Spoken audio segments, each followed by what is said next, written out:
মায়েরা জেনে নিন, একাদশী হচ্ছে কে? মেয়ে। মেয়ে কেন বলুন তো? ভগবান বিষ্ণুর সঙ্গে একটা অসুরের যুদ্ধ হয়েছিল। যুদ্ধ হতে হতে অসুর যখন তাকে আঘাত করতে গেল, ভগবান বিষ্ণুর শরীর থেকে একটা অপূর্ব জ্যোতি সৃষ্টি হলো। সেই জ্যোতি থেকে একজন রমণীর সৃষ্টি হলো। ওই রমণী অসুরকে হত্যা করলো। রমণীটাকে ভগবান বিষ্ণু বলল, তোমার নাম আজ থেকে একাদশী। রমণীটা কেঁদে কেঁদে বলল, ভগবান বিষ্ণু, আমি একাদশী, আমার মধ্যে কেউ এলে আমার তার কি উপকার হবে? বলছে, তোমার মধ্যে কেউ এলে, তোমাতে কেউ আশ্রয় নিলে, তীর্থ ঘুরে ঘুরে যত ফল পাবে, তোমার একাদশী পালন করলে সেই ফল একসঙ্গেই লাভ হয়ে যাবে। তাহলে আপনারা সবাই লক্ষ্য করুন, এত কিছু খাচ্ছেন 15 দিন ধরে, একদিন ফলমূল খেতে পাচ্ছেন না। একাদশীর দিনে 5টা জিনিস আপনি পাবেন না। কি কি? চাল, গম, জব, সরিষা, তেল। এই 5টা জিনিস আপনারা পাবেন না। চাল, গম, জব, ডাল আর সরিষা, এই 5টা জিনিস আপনি পাবেন না। মাথায় রাখবেন, আপনি যে কোনো ফল খেতে পারেন, আপনি যে কোনো সবজি খেতে পারেন, যেমন কাঁচা কলা, পেঁপে, কুমড়ো, এই দিয়ে আপনি সবজি খেতে পারেন একাদশীর দিনে। কিন্তু মনে রাখবেন, লবণ খাওয়া চলবে না। সন্দক লবণ আপনি কিনতে পারেন বাজার থেকে। সরিষার তেল খেতে পাবেন না। ঘি দিয়ে তরকারি খেতে পারেন। যদি ঘি দিয়ে না খেতে পারেন, পেটে সহ্য না হয়, সানফ্লাওয়ার ব্যবহার করবেন, তবু আচ্ছা। একাদশীর আগের দিনে আপনাকে ব্রাশ করে নিতে হবে, জিভ ছুলে নিতে হবে। পরের দিনে ছুললে হবে না, ব্রাশ করলে হবে না। কেন? ব্রাশের মধ্যে যে পেস্টটা থাকে, ওই পেস্টের মধ্যে লবণ থাকে, ওটা নিলে কিন্তু একাদশী ভঙ্গ হয়ে যায়। আপনি জিভ ছুললেন, জিভ ছুলতে ছুলতে জিভ কেটে গেল, আপনার একাদশী হলো না। একাদশী দিনে সবজি কাটবেন, আঙ্গুল কেটে গেলে আপনার একাদশী হয় না। ওই জন্য একাদশীর দিনে সারাদিন আপনি ভগবানের চিন্তা করবেন। লক্ষ্য করুন মায়েরা, আপনি ফুল তুলতে যাবেন, হরে কৃষ্ণ, আপনি ফুল তুলতে যাবেন, গলায় কাপড়টা দিয়ে বৃক্ষ মাতাকে বলবেন। দেখুন, ফুল তোলার নিয়ম হচ্ছে কি দেখুন, যারা যারা কীর্তন শুনতে এসছেন তারা তো ফুল তোলেন, কিন্তু একটা কথা বলুন তো, যদি কাউকে না বলে কিছু না হয়, চুরি করা হয় না অন্য কিছু হয়? যেটা বলুন, চুরি করা হয়। তাহলে আপনি ফুল গাছ থেকে ফুল তুলছেন, ফুল গাছকে বলবেন না? না বললে চুরি করা হয়। কিন্তু আপনারা ফুল তোলেন, দিব্যি নিয়ে আসেন, কিছু বলেন? কিন্তু এটা বলতে হয় কি, গলায় কাপড়টা দিয়ে দাদা ভাইরা বলবেন, গামছা পরে বা ধুতি পরে, মায়েরা কাপড় পরে গলায় কাপড় দিয়ে বলবেন, হে বৃক্ষ মাতা, তুমি যে বক্ষ বিদীর্ণ করে ফুল দিয়েছো, এই ফুল গোবিন্দ সেবায় লাগাবো। তোমাতে যদি কোনো আঘাত হয়, তুমি নিজ গুণে আমাকে ক্ষমা করো। তুলসী পাতা যখন তুলবেন, পাতা তুলতে তুলতে, হে বৃক্ষ মাতা, তুমি যে পাতা দিয়েছো, বক্ষ বিদীর্ণ করে পাতা দিয়েছো, এই পাতা তুলে নিলাম গোবিন্দ সেবার জন্যে, যদি কোনো আঘাত হয়ে থাকে তুমি নিজ গুণে ক্ষমা করো। এইভাবে তুলতে হয়, তবে আপনার কাজ হয়। একাদশীর দিনে সারাদিন আপনি কৃষ্ণ চিন্তা করবেন। যে বিছানায় শুয়ে থাকেন সেই বিছানায় শোয়া চলবে না। আজকে বিল্লমঙ্গলের বাবা মারা গেছে, অসহ্য পালন করছে, উপবাস হয়েছে। বিল্লকে ব্রাহ্মণ বলছে, হাতে জল নে, আচমন কর। মায়েরা একটু উলুধ্বনি দেবেন সবাই, নমো বিষ্ণু, নমো বিষ্ণু, নমো বিষ্ণু, নমো বিষ্ণু, নমো বিষ্ণু, নমো বিষ্ণু, নমো বিষ্ণু, নমো বিষ্ণু, নমো বিষ্ণু, নমো বিষ্ণু, নমো বিষ্ণু, নমো বিষ্ণু, নমো বিষ্ণু, নমো বিষ্ণু, নমো বিষ্ণু, নমো বিষ্ণু। মন যদি থাকে কিয়া বনে, কি করবে তার? ওই নাম সংকীর্তন। বিল্লমঙ্গলকে ব্রাহ্মণ এত বলছে নমো বিষ্ণু, ও বেটার মন তো কোথায়? সবাই বুঝেছেন বোধহয়, চিন্তার কাছে। বলছে বল বল, জোরে জোরে বল, নমো বিষ্ণু, নমো বিষ্ণু। বিল্লমঙ্গল বলছে নমো চিন্তা, নমো চিন্তা, নমো চিন্তা, নমো চিন্তা, নমো চিন্তা, নমো চিন্তা, নমো চিন্তা, নমো চিন্তা। তোর বাপের সাথে বেটা ভগবান বিষ্ণু নাম করছে, চিন্তার কথা ভাবছে। আচ্ছা বলুন তো, উপবাস যেদিন করেন শরীর ফুর্তি থাকে না ক্লান্ত হয়ে যায়? যে বলুন, ক্লান্ত হয়ে যায় সেদিন।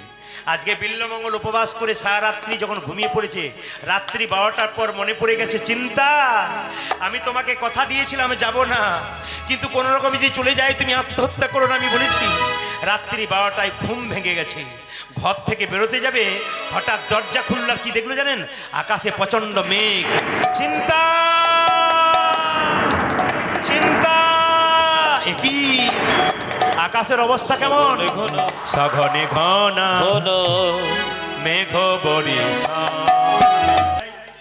ভগবানকে যদি ধরতে চান, একটা ছোট্ট উপায় বলে যায়, আশ্রয় লইয়া ভজে যে তারে কৃষ্ণ নাহি তেজে, বাকি সব মরে অকারণ। প্রত্যেকটা জীবের একটা করে আশ্রয় আছে। এই যে কীর্তন শুনতে এসছেন, কীর্তন শুনলে কি উপকার হয়? মায়েরা মন্দিরে বসে থাকেন ঘন্টার পর ঘন্টা, কেন? সংসারের মঙ্গলের জন্য, স্বামীর মঙ্গলের জন্য, সন্তানের মঙ্গলের জন্য। আজকে হরিবাসরে আপনারা এসছেন, ভগবান পরীক্ষা করে দেখছে যে যারা যারা কীর্তন শুনতে এসছে তারা কতখানি আমার হয়ে এসেছে, আপনারা কতখানি আজকে ভগবানের হয়ে এলেন, তা ভগবান পরীক্ষা করবে আপনাদের। ভগবান বলেছে মান মানা ভাবা, তোমার মনটা আমাকে দাও, আমি আমার মনটা তোমাকে দিয়ে দেবো। আগে আপনার মন এখানে দেবেন তবে তো।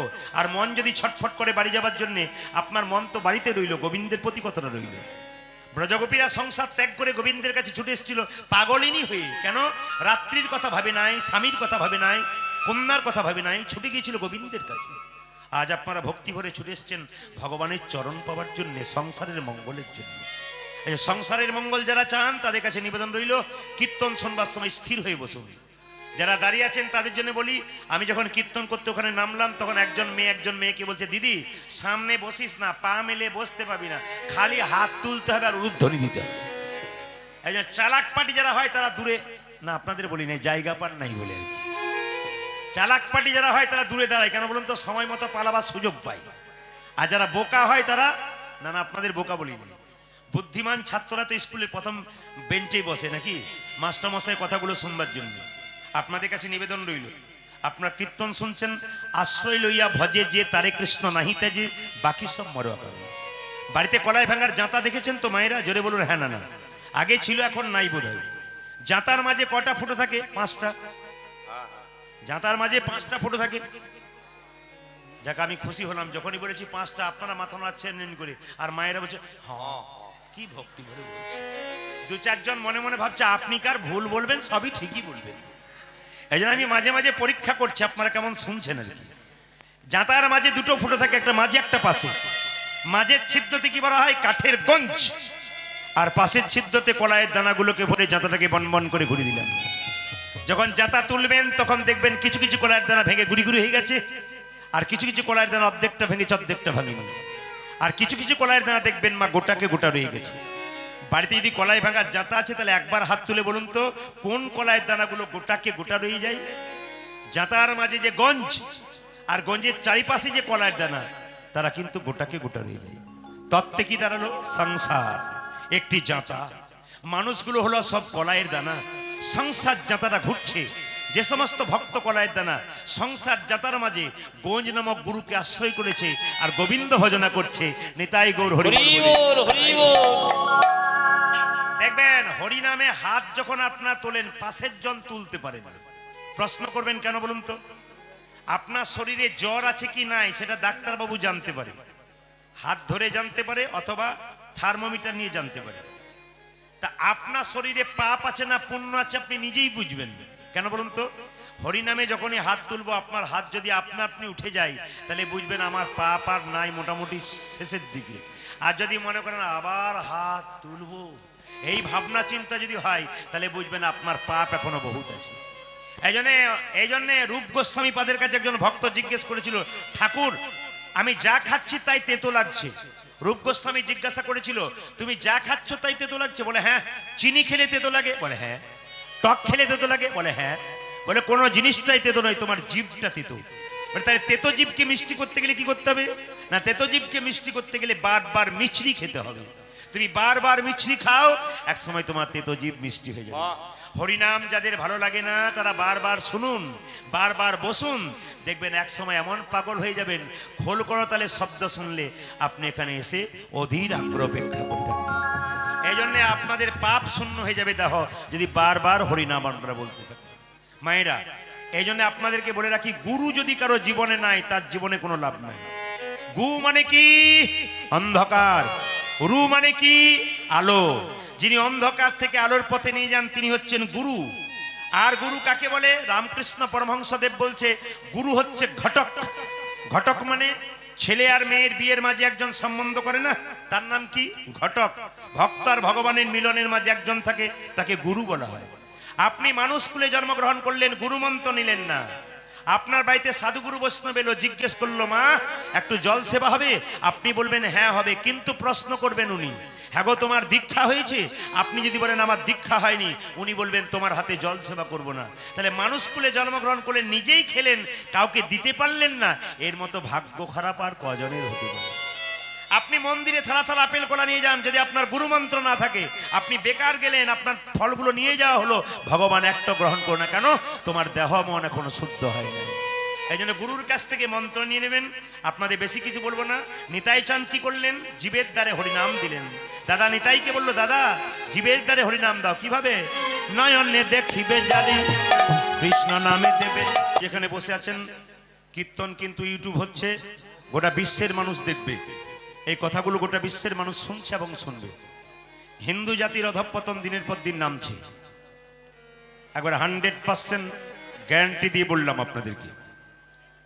যেভাবে আপনারা ধর্মটাকে নিচের দিকে নামাচ্ছেন, আপনাদের কথা বলি নাই, এমন এমন মানুষ আছে এই সনাতন ধর্মকে যেভাবে নিচের দিকে নামাচ্ছে, তাতে সনাতন ধর্ম আর বেঁচে থাকবে বলে মনে হয় না। অন্যান্য জাতির মধ্যে যে ধর্ম আছে সেই ধর্মগুলো পাক্কা হচ্ছে, আর আমাদের ধর্মের বেলায় দেখবেন, কিছু মনে করবেন না, মুসলিম সমাজে যেখানে জলসা হয় সেখানে দেখবেন সন্ধে 6টায় লোক ঢুকতে শুরু করে, সকাল 6টা পর্যন্ত লোক গিজ গিজ করে, বুঝুক আর না বুঝুক বসবেই। আর আমাদের দেখবেন ব্যাগ নিয়ে থলে নিয়ে কীর্তন শুনতে আসে, 3 ঘন্টা না হতে হতে খোঁচাখুচি করতে করতে চ দিদি ঘর এই বলে চলে যায়। না না, আমাদের ধর্ম থাকবে কি করে? অনেকগুলো ভক্ত হয়েছে বলে হিন্দু সনাতন ধর্ম টিকে আছে না। ইটের ওপরে ইট সাজালে দেওয়াল তৈরি হয় না, ইট আর ইটের ফাঁকে মশলা দিতে হয় তবে দেওয়াল তৈরি হয়। অনেকগুলো ভক্ত একসঙ্গে কীর্তন শুনলে সনাতন ধর্ম বাঁচে না। অনেকগুলো ভক্ত একে অপরের মধ্যে প্রেম ভালোবাসা নিবেদন করবেন, তবেই কিন্তু সনাতন ধর্ম টিকবে। এই জন্য বলে রাখি, আপনারা যারা এখানে কীর্তন শুনতে এসছেন, কাল সকাল থেকে একজন একজনকে দেখলেই জয় নিতাই বলবেন। কি বলবেন একবার জোরে বলুন তো। যাক 2-4 জন বললো, বাকি সব মনে মনে ভাবছে আমাদের বলার দরকার নাই।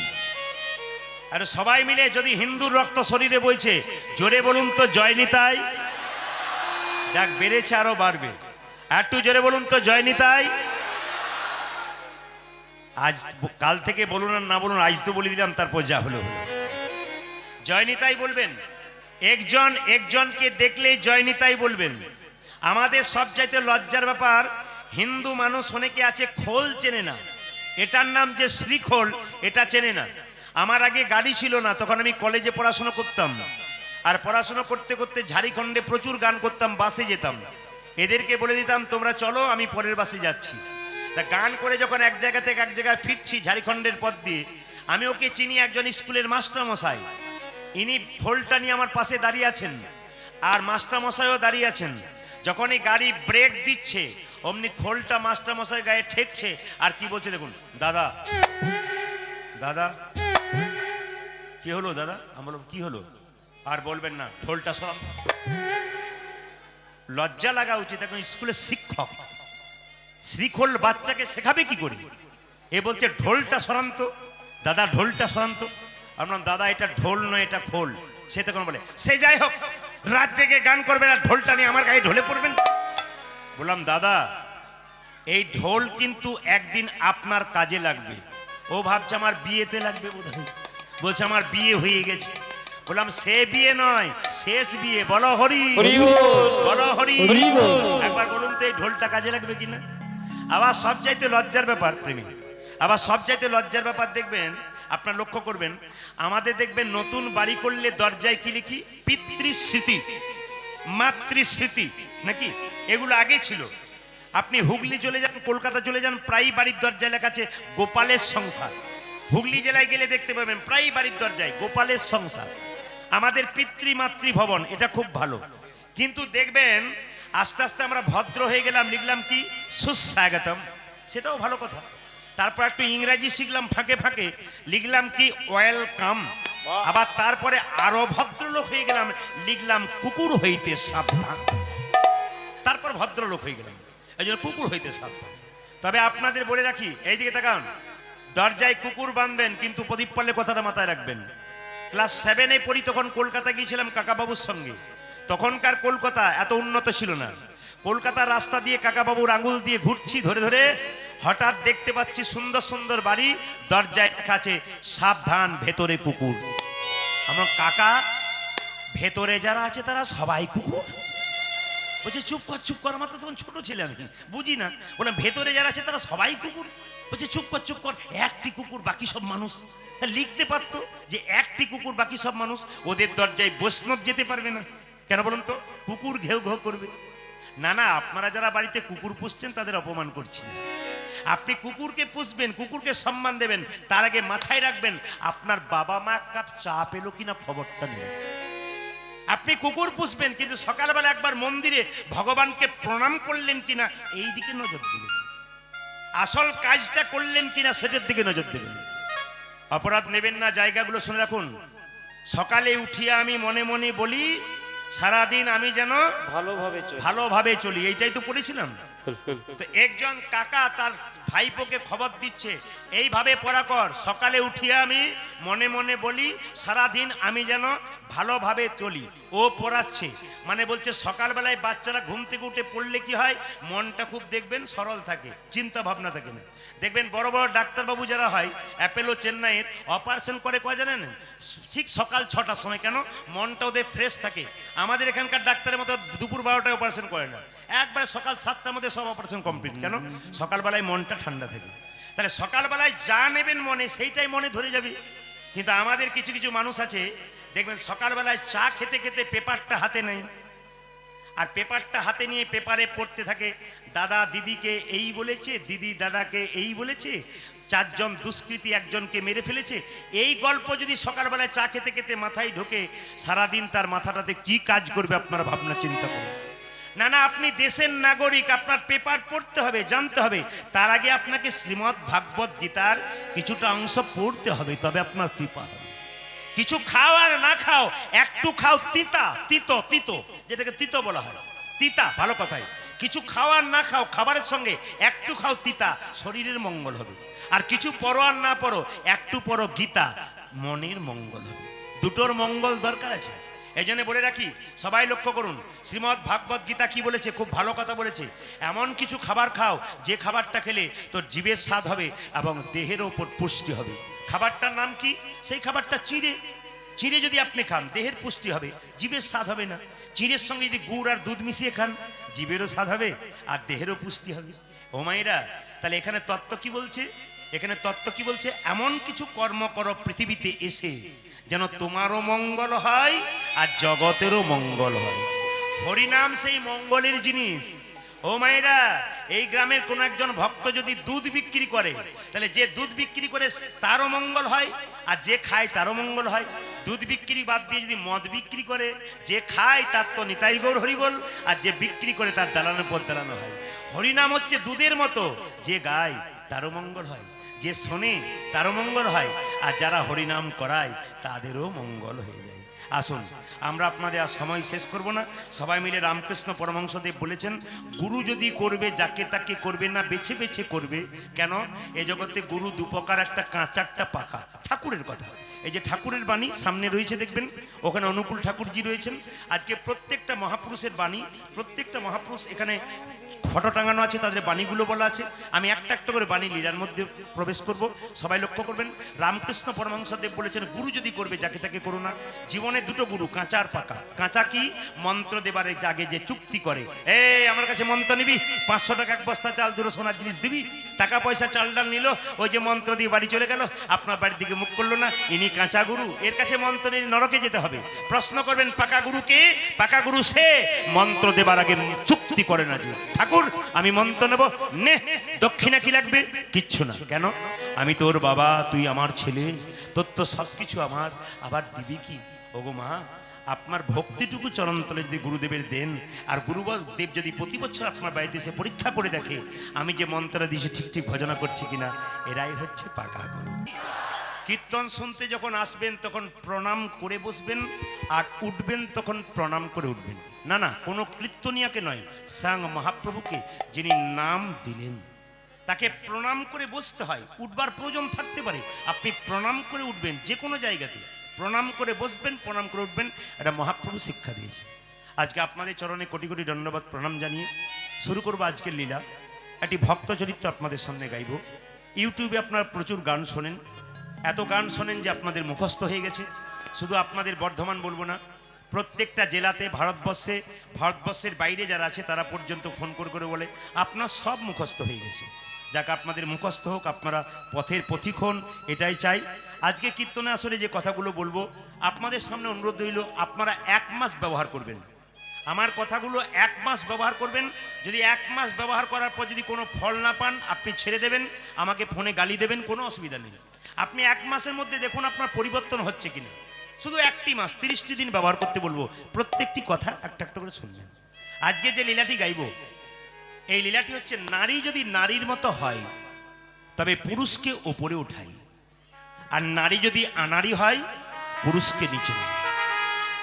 এ পৃথিবীতে যত পুরুষ বড় হয়েছে তার পেছনে নারীর অবদান আছে। রানী রজকিনীর মেয়ে চণ্ডীদাস ব্রাহ্মণের ছেলে তাকে ভালোবেসেছিল, এমন একটা জায়গায় চণ্ডীদাসকে পৌঁছে দিল যে চণ্ডীদাস বড় পদকর্তা হয়ে গেল। পদ্মাবতী যদি না থাকতো তবে জয়দেব গোবিন্দের কৃপা কোনোদিন পেত না। নারী একমাত্র পারে পুরুষকে ওপরে ওঠাতে এবং নারী পারে পুরুষকে নিচে নামাতে। নারী ছিল কে? এইদিকে নারী ছিল কে? রামকৃষ্ণ দেবের স্ত্রী সারদা মা। সারদাকে ঠাকুর জিজ্ঞেস করেছিল, তুমি আমার কে গা? ঠাকুরকে সারদা বলেছিল, আমি তোমার সহধর্মিনী। হ্যাঁ গো, সহধর্মিনী মানে কি? বলে স্বামী ধর্ম করবে, স্ত্রী তাকে সাহায্য করবে, এরই নাম তো সহধর্মিনী। এই জন্য আপনাদের কাছে আমার বিশেষ নিবেদন রইল, আমাদের জীবনে 3টি স্কুল আছে, কিন্তু যে যেখানে আছেন আমি বারবার বলবো, কথাগুলো শুনবেন, জীবনে কাজে লেগে যাবে। আমাদের জীবনে 3টি স্কুল আছে। প্রথম স্কুল কোনটা? মায়ের পেটটা। এই পেটটা হচ্ছে মায়ের প্রথম স্কুল। আর দ্বিতীয় স্কুল কোনটা? আপনার পরিবেশটা। আর 3 নম্বর স্কুল কোনটা? যেখানে আপনার পড়াশোনা করতে বাচ্চাকে পাঠানো। ওই স্কুলে পড়াশোনা করলে বাচ্চার বিবেক বৈরাগ্য তৈরি হয় না। যদি হতো, কত মাস্টার, কত ডাক্তার, কত ইঞ্জিনিয়ার আছে, দেখবেন 4 তলা বাড়ি করছে, মা বাবা জায়গা পাচ্ছে না, তাহলে ওদের বিবেক তৈরি হলো কোথায়? একমাত্র বিবেক তৈরি হয়, এইদিকে তাকান, হিন্দু সনাতন ধর্মের কোনো জায়গাতে কোনো স্কুল নাই। অন্যান্য জাতির মধ্যে দেখবেন মাদ্রাসা রয়েছে, কত কিছু রয়েছে, শিক্ষা ব্যবস্থা আছে, কিন্তু হিন্দু ধর্মের যে কোনো জায়গায় ধর্মীয় শিক্ষা দেওয়া হয় না। একমাত্র এই জায়গাতে ধর্মীয় শিক্ষা দেওয়া হয়। এই জন্য আপনাদের কাছে নিবেদন রইল, যারা কীর্তন শুনতে আসবেন, নিজের বাচ্চাগুলোকে সঙ্গে করে নিয়ে আসবেন, আপনার স্বামীকে নিয়ে আসবেন। এই জায়গাতে এলে আপনার সংসার উন্নত হবে, আপনার বাচ্চা উন্নত মনের হবে। এই জন্য এই জায়গাতে আসতে হয় এবং ধ্যান করে ধৈর্য ধরে বসতে হয়, আপনাদের মঙ্গল এবং কৃপা হয়। নারী ছিল আরেকজনকে চিন্তামণি, পতিতা মেয়ে হয়ে বিল্লমঙ্গল ব্রাহ্মণকে কৃষ্ণচরণ পাইয়ে দিয়েছিল। এই বিল্লমঙ্গলের কথাই আজকে আপনাদের সামনে বলবো, একটু মন দিয়ে শুনবেন না। বিল্লমঙ্গলের বাবার নাম ছিল শিবশঙ্কর রায়, তার মায়ের নাম ছিল ভবানী দেবী। আমি নামগুলো পরে জিজ্ঞেস করব, কিন্তু বিল্লমঙ্গলের বাবার নাম কি বললাম? শিব শঙ্কর রায়। স্ত্রীর নাম কি বললাম? ভবানী দেবী। কোন জায়গায় উপেন্দ্র মঙ্গল বলা হয়, আর স্ত্রীর নাম যোগমায়া বা মহামায়া বলা হয়। অনেক রকমের তর্ক আছে হিন্দু ধর্ম নিয়ে, এই জন্য আমি ওই দিকে যাচ্ছি না। জন্ম হোক যথাতথা কর্ম যেন ভালো হয়। এইদিকে মায়েরা, জন্ম হোক যথাতথা কর্ম যেন ভালো হয়। পদ্ম ফুল কোথায় জন্ম নেয়? পাহাড়ে।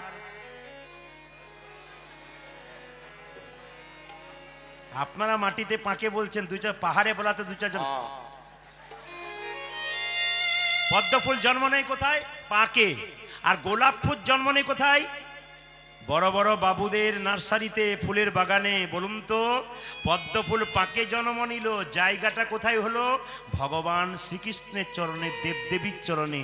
গোলাপ যতই নার্সারিতে ফুটুক না কেন, ও কোনোদিন ভগবান চরণ পেল না। এই জন্য জন্ম হোক যথাতথা কর্ম যেন ভালো হয়। আবার দেখুন, পদ্ম ফুল পাকে জন্ম নিয়ে ন্যাশনাল ফ্লাওয়ার হয়ে গেল, তার মানে কি? জাতীয় ফুল হয়ে গেল পদ্ম পাকে জন্ম নিয়ে, কিন্তু গোলাপ হতে পারল না। এই জন্য আপনাদের কাছে বলি, জন্মের দিকে তাকাবেন না। আপনি কোথায় পরিষাতে জন্ম নিয়েছেন না পাশে কোথাও জন্ম নিয়েছে, ওসব দেখবেন না। আপনি দেখবেন আমার কর্মটা কি। কাজী নজরুল মুসলমানের ছেলে, বাবা তাকে কি দিয়েছে? কিছু দিতে পারে নাই। চায়ের দোকানে কাপ ধুয়েছিল, এমন কিছু কর্ম করলো যার জন্য দেওয়ালে তার ছবিটা টাঙানো থাকে। আপনারা প্রণাম করেন কেন? ওনাকে নয়, ওনার কর্মের জন্য। এই জন্য আপনি কর্ম ভালো করবেন, আপনার জীবন সুন্দর হবে। ভবানী দেবী আর শিবশঙ্কর প্রচুর টাকার মালিক, কিন্তু আপনারা দেখবেন গাড়ি বাড়ি, টাকা পয়সা, ধন দৌলত সব থাকুক, একটা জিনিস বাড়িতে না থাকলে সুখ থাকে না। কি বলুন তো? কন্যা সন্তান কিংবা পুত্র সন্তান। ছেলে মেয়ে যদি কোনো মায়ের কোলে না নাচে, তবে সেই মায়ের কোল যেমন মানায় না। যে বাড়িতে বাচ্চা সন্তান খেলা করে না, লাফায় না, ওই সংসার কোনোদিন মানায় না। ভবানী দেবী কত দেবদেবীর মন্দিরে গেল, কিন্তু ভগবানের কাছে প্রার্থনা করলো, কিন্তু কোনোদিন পেল না মা সন্তান। একদিন পাড়ার মেয়েরা বলছে চলে যা বাবা ভোলার কাছে। মায়েরা, বাবা ভোলার সোমবার দিন, বাবা ভোলার কি জন্যে মানে সোমবার দিন জল ঢালেন আপনারা? সেদিন বাবা ভোলার বিয়ে হয়েছিল নাকি? বিয়ে হয়েছিল। যাক, আপনাদের প্রণাম। দু চারজন বলছে হ্যাঁ, বারবার বলছে বিয়ে হয়েছিল না। সেদিন ভোলার কি জন্মদিন নাকি? নাকি জন্মদিন? আপনার ভোলার বাবা ভোলার মাথায় কি করেন? শিবলিঙ্গে জল ঢালেন। সেই দিন কি করলো? 3টি বেলপাতা নিয়ে ভবানী দেবী গেলেন কোথায়? শিবের মন্দিরে। চিৎকার করে বললেন জয় বাবা ভোলানাথ, জয় বাবা ভোলা ভোলা।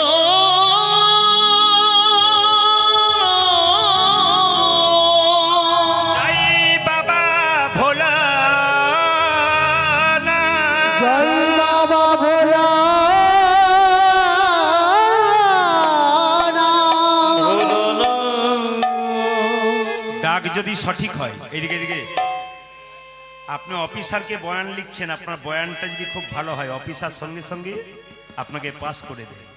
আপনার ডাক যদি সঠিক হয় ভগবান আপনার ডাক শোনে। রামকৃষ্ণ পরমহংসদেব মাকে বলতো মা খা, মা খা, মা খা। মা খেতো কেন বলুন তো?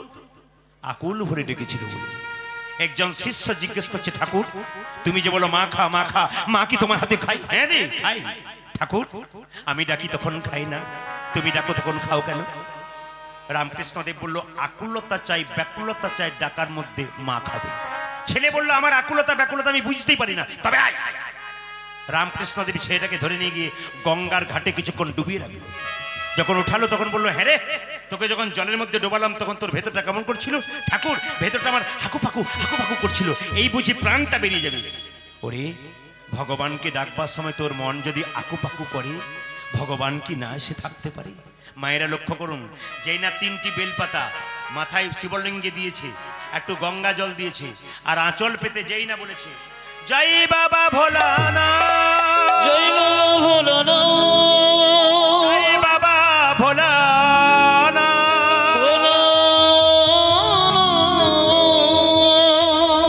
অল্পতেই যে সন্তুষ্ট তাকে আশুতোষ বলা হয়। সব দেবদেবীর মধ্যে সরল দেবতা হচ্ছে বাবা। অল্পতেই সন্তুষ্ট হয়ে যায়, ডাকার মতো ডাকলে বাবা কৃপা করে দেয়। লক্ষ্য করুন জায়গাগুলো। 3টি বেলপাতা যখন ভবানী দেবীর আঁচলে পড়ল সেই দিন থেকে বিল্লমঙ্গল গর্ভে এলো। জন্ম নিল কোথায়? কৃষ্ণ বেন্না নদীর তীরে। কৃষ্ণ ভক্ত সন্তান জন্ম নেবে, উলুধ্বনি দেবেন না? কৃষ্ণ বেন্না নদীর তীরে, কৃষ্ণ বেন্না গ্রাম, তথায় আসি জন্ম নিল বিল্ল ঠাকুর না। যে যেখানে বসে আছেন মনোনিবেশ করে শ্রবণ করবেন। বিল্লমঙ্গলের যখন 4 বছর বয়স পেরিয়ে গেল, 5-এ পা দিল। কথা ছিল কি, তোর যখন 5 বছর বয়স হবে তুই মা হারা হয়ে যাবি। একটা বাচ্চা ছেলের মা হারিয়ে গেলে, মা চলে গেলে তার যে কি কষ্ট, পৃথিবীতে যার মা হারিয়েছে সে ছাড়া কেউ জানে না। বিল্লমঙ্গলের মায়ের একটা কঠিন রোগ হলো, রোগটার নাম যক্ষা। সেই রোগটা আগে ছিল ছোঁয়াচে, এখন নয়। আগে চিকিৎসা ছিল না, এখন চিকিৎসা আছে। বিল্লমঙ্গলের মা খক খক করে কাশে আর ফোঁটা ফোঁটা রক্ত হাতে পড়ে। একদিন বিল্লমঙ্গল ছুটে গেল, মা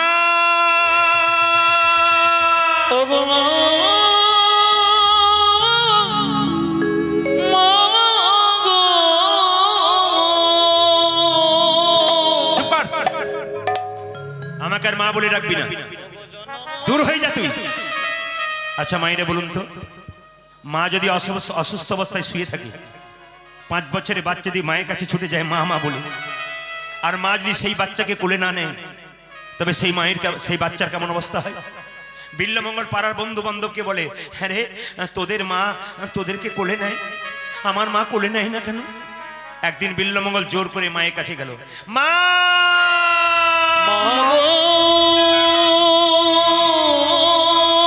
যেই না বিল্লমঙ্গল তার মায়ের বুকে ঝাঁপিয়ে পড়েছে, অমনি মায়ের মুখ থেকে 1 ফোঁটা রক্ত বিল্লমঙ্গলের হাতে পড়েছে।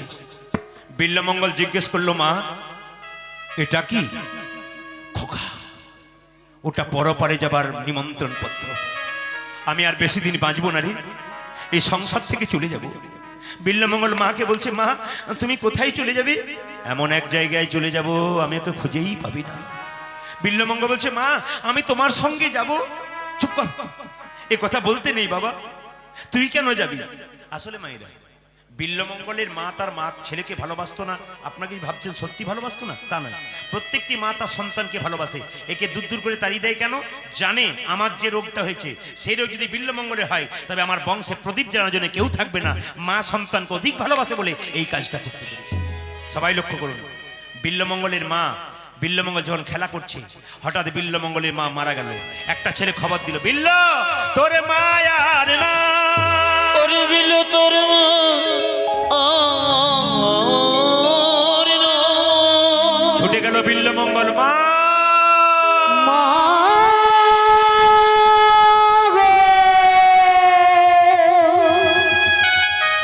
ছোট বাচ্চা ছেলেটা যখন জানলো যে আমার মা মরে গেছে, পাড়ার মেয়েদেরকে জিজ্ঞেস করছে, অ মাসি, মাসি মা মারা গেলে কি হয়? অ পিসি মা মারা গেলে কি হয়? ও দিদি মা মারা। একটা মেয়ে বলল, মা মারা গেছে তো কি হয়েছে, আমাকে মা বলবো? ও তো দুদিনের সান্ত্বনা বাক্য, নিজের মা চলে গেলে কি সেই ভালোবাসা কেউ দিতে পারে? একটা মেয়ে বলল, বিল্বমঙ্গল এ সংসারে যার মা চলে যায় তার পৃথিবীতে সবচাইতে আপন লোকটি চলে যায়। ভক্তমণ্ডলী, ভক্তিমতী মায়েরা, কীর্তন হচ্ছে ধৈর্যের ব্যাপার, কীর্তন হচ্ছে ভক্তির ব্যাপার। যার ভক্তি আছে তার ভগবান আছে, আর যার ভক্তি আছে তার ধৈর্য আছে। যে ধৈর্য ধরে কীর্তন শুনতে পারবে তার ভেতরে কিছু ঢুকবে। দেখবেন এই সংসারে যারা চঞ্চল তাদের জীবনে উন্নতি নাই। শত ভাইয়ের দাদা দুর্যোধন খুব চঞ্চল ছিল, ভগবান পায় নাই, ভগবান হারিয়েছিল। পঞ্চপাণ্ডবের দাদা যুধিষ্ঠির খুব স্থির ব্যক্তি ছিলেন, ঠান্ডা মাথার লোক ছিলেন, তিনি ভগবানকে পেয়েছিলেন। এই সংসারে যারা কীর্তন শোনে, যাদের খুব ঠান্ডা মাথা, তারা একমাত্র ভগবানের ভগবত কথা শুনে হৃদয়টাকে শান্তি করতে পারে। আর যারা খুব চঞ্চল তারা কিছুক্ষণ থেকে নিতাই গৌর হরি বল হয়ে যায়, এদের জীবনে উন্নতি নাই। যে মেয়ে দেখবেন সংসারে খুব চঞ্চল, ও তরকারি রান্না করতে গিয়ে দুবার লবণ দিয়ে দেয় আর বাড়ির লোকের কাছে গাল খায়, কিংবা তরকারি কাটতে গিয়ে আঙুল কেটে ফেলে। আর যে মেয়ে দেখবেন খুব শীতল, খুব ঠান্ডা, ও সংসারে উন্নতি হয়। যে পুরুষ দেখবেন খুব স্থির, খুব ধৈর্যবান, দেখবেন তার জীবন উন্নতি আছে। আর যে পুরুষ দেখবেন খুব চঞ্চল, এখানে একবার ওখানে একবার ওখানে একবার এরকম করতে করতে চলে গেল, এদের জীবনে কোনো উন্নতি নেই, কোনো দিন নেই। এই স্থির ব্যক্তি যিনি, তার উন্নতি আছে। বিল্বমঙ্গল খুব ঠান্ডা মাথার ছেলে ছিল, চিৎকার করে বলে উঠলো, মা আমার মা মরে গেল। আপনাদের কাছে নিবেদন রইল, যে যেখানে বসে কীর্তন শুনছেন আসল জায়গাটা ঠিক করুন, নইলে কীর্তন শুনে আপনাদের লাভ নেই। পেছনে অনেক দাদা ভাইরা মায়েরা বসে আছেন, আমার বদন দেখতে পাচ্ছেন না, আপনারা পেছনে দেখছেন, কিন্তু কথাগুলো শুনবেন। পৃথিবীতে বাবার মায়ের মতো আপনার কেউ নাই। যে বৃদ্ধ বাবাকে তুমি খাবার জন্য দূরে সরিয়ে দিচ্ছ, যে বৃদ্ধা মাকে তুমি খাবার জন্য দূরে সরিয়ে দিচ্ছ, তুমি তৈরি হয়ে থাকো। তোমার যে দুটো বাচ্চা জন্ম নিয়েছে না, ও যখন বড় হবে তোমাকে কাঁদাতে কাঁদাতে রাস্তায় বের করে দেবে, সেদিন তুমি বুঝবে আমি কি করেছি। আপনি কি করে ভাবলেন আমি যাকে দিলাম না আমি আমার ছেলের কাছে পাবো কি করে? আপনি যদি কাউকে দেন তবে ভগবান আপনাকে দেবে, আপনি কাউকে দেবেন না আপনাকে ভগবান দেবে। এই কথাগুলো কোনো কোনো ছেলের, কোনো কোনো দাদার গায়ে ছ্যাঁকার মতো লাগতে পারে। কেন বলুন তো? যে বাবা মাকে খেতে দেয় না তার ছ্যাঁকার মতো লাগে, কিন্তু না না, ছ্যাঁকার মতো নেবেন না, প্রেমের মতো নেবেন, আপনার জীবন উদ্ধার হয়ে যাবে। মায়ের মতো আপনার কেউ হয় না। আপনারা যারা কীর্তন শুনতে এসছেন, রাত্রিবেলায় যখন কীর্তন শুনে বাড়ি যাবেন, বাড়ির সবাই নিজে নিজে জায়গায় ঘুমোচ্ছে, একজন কিন্তু দরজাটা খুলছে আর বেরোচ্ছে, তিনি হলেন আপনার মা। দেখে নেবেন আপনার বাড়িতে যদি ছেলে মেয়ে না খায়, বাড়ির সবাই খেয়ে নেয়, একজন দরজায় বসে বসে বারবার অপেক্ষা করে, খোকা না এলে খাবো না, তিনি হলেন বাড়ির মা। আর মা কাকে বলে? এদিকে আমার জীবন্ত ঘটনা আমি দেখেছি আমার জীবনে। একটি মেয়ে হসপিটালে বাচ্চা হতে গেছে, এদিকে এদিকে একটি মেয়ে বাচ্চা হতে গেছে হসপিটালে, ছটফট ছটফট করছে, অক্সিজেন চলছে, এবার মরে যাবে, বাচ্চা জন্ম দিচ্ছে। ডাক্তারবাবু বেরিয়ে এসে বাড়ির লোককে বললো, একটু সই করে দিন তো, আপনাদের পেশেন্টের অবস্থা খুব খারাপ। কি হবে, কি হয়েছে? পেশেন্ট বাঁচবে না, বাচ্চাটা বাঁচতে পারে। মা শুনতে পেল আমি বাঁচবো না, ছেলে বাঁচবে, তখন চিৎকার করে ডাক্তারবাবুকে ডেকে বলছে, ডাক্তারবাবু শুনলাম আমি নাকি মরে যাব, আমার বাচ্চাটা বেঁচে যাবে, কিন্তু আমার মৃত্যুর আগে আমার খোকাকে একবার দেখে মরতে পারবো তো? এত বড় কথা পৃথিবীতে একমাত্র মা ছাড়া কে বলতে পারে? মায়ের অবদান কোনোদিন শেষ হয় না। যার বাড়িতে মা নাই তার সবচাইতে আপন লোকটা সেদিন নাই। বাকি যারা ছিল বাবা মা বাদ দিয়ে তারা তো স্বার্থপর, শুধু নেবার জন্য এসছেন, যতক্ষণ দেবেন ততক্ষণ ভালো, তারপর নিতাই গৌর হইবে। একমাত্র পৃথিবীতে মা বাবা আছে যাদের মধ্যে কোনো স্বার্থ নেই, তারা দিতে জানে, পৃথিবীতে দিতে জানে। আর মা কাকে বলে একটু করে শুনবেন। আর মা কাকে বলে? মেয়েরা দেখবেন বাপের বাড়ি যায় না, কখন থেকে বলুন তো? যখন থেকে তার মা মারা যায়। জিজ্ঞেস করি, দিদি বাপের বাড়ি যাবি না? কি করে যাব? যার কাছে গিয়ে শান্তি পেতাম সেই তো নাই। ওগো দাদা, আমার মা মরে গেছে, আমি কার কাছে যাব? বৃদ্ধ বাবাটা বেঁচে ছিল, সেও নাই, আমি। আর মেয়েরা যায় না বাপের বাড়ি, খুব কম যায়। একটি লক্ষ্য করবেন, একটা মায়ের পেটে একটা বাচ্চা 10 মাস 10 দিন জায়গা হয়, সেই ছেলে বড় হয়ে কলকাতায় ফ্ল্যাট কিনলে সেখানে মা বাবার একদিনের জন্য জায়গা হয় না। কি লাভ কীর্তন শুনে? যদি আসল জায়গা ঠিক না করতে পারলেন, নিজের ভেতরে যে পশুত্বটা রইল সেইটাকে বের করতে না পারলে আপনার কীর্তন শুনে কি লাভ? আপনি এলেন আর গেলেন, বেকার হয়ে গেল আপনার জীবনটা। আর মা কাকে বলে? এইদিকে তাকান। দুর্গার অষ্টমীর দিনে আপনি পুষ্পাঞ্জলি দেবেন, অষ্টমী দেবেন পুষ্পাঞ্জলি, উপবাস করে আছেন। দুর্গা মা যেন বলতে চাইছে, মাটির প্রতিমা পুজিস রে তুই, আগে ঘরের মাকে পুজি। বৃদ্ধ বাবার বৃদ্ধা মা ঘরে বসে আছে, ওরা তো প্রধান দেবতা, ওদের আগে পুজো কর, তারপর আমাকে পুজো করবি, তবে তোমাদের লাভ আছে। নিবেদন আপনাদের কাছে, মায়ের মতো আপন আর কেউ নাই। বিল্লমঙ্গল আছাড় খেয়ে তার মায়ের বুকে ঝাঁপিয়ে পড়লো, মা তুমি যে মা সবে থেকে আপন। আপনারা বলবেন, বাচ্চা ছেলের মা মারা গেলে দেখবেন বাবা তাকে মানুষ করতে পারে না, কিন্তু বাচ্চা যদি বাবা মারা যায় তাহলে মা দেখবেন তাকে টেনে হিঁচড়ে মানুষ করে। প্রশ্ন করবেন কেন বলুন তো? পাছে লোকে কিছু বলে। ছেলের যদি বাবা মারা যায় তাহলে মা দেখবেন টেনে হিঁচড়ে তাকে মানুষ করে, মানুষ করতে পারে, মারধর করলে কেউ কিছু বলে না।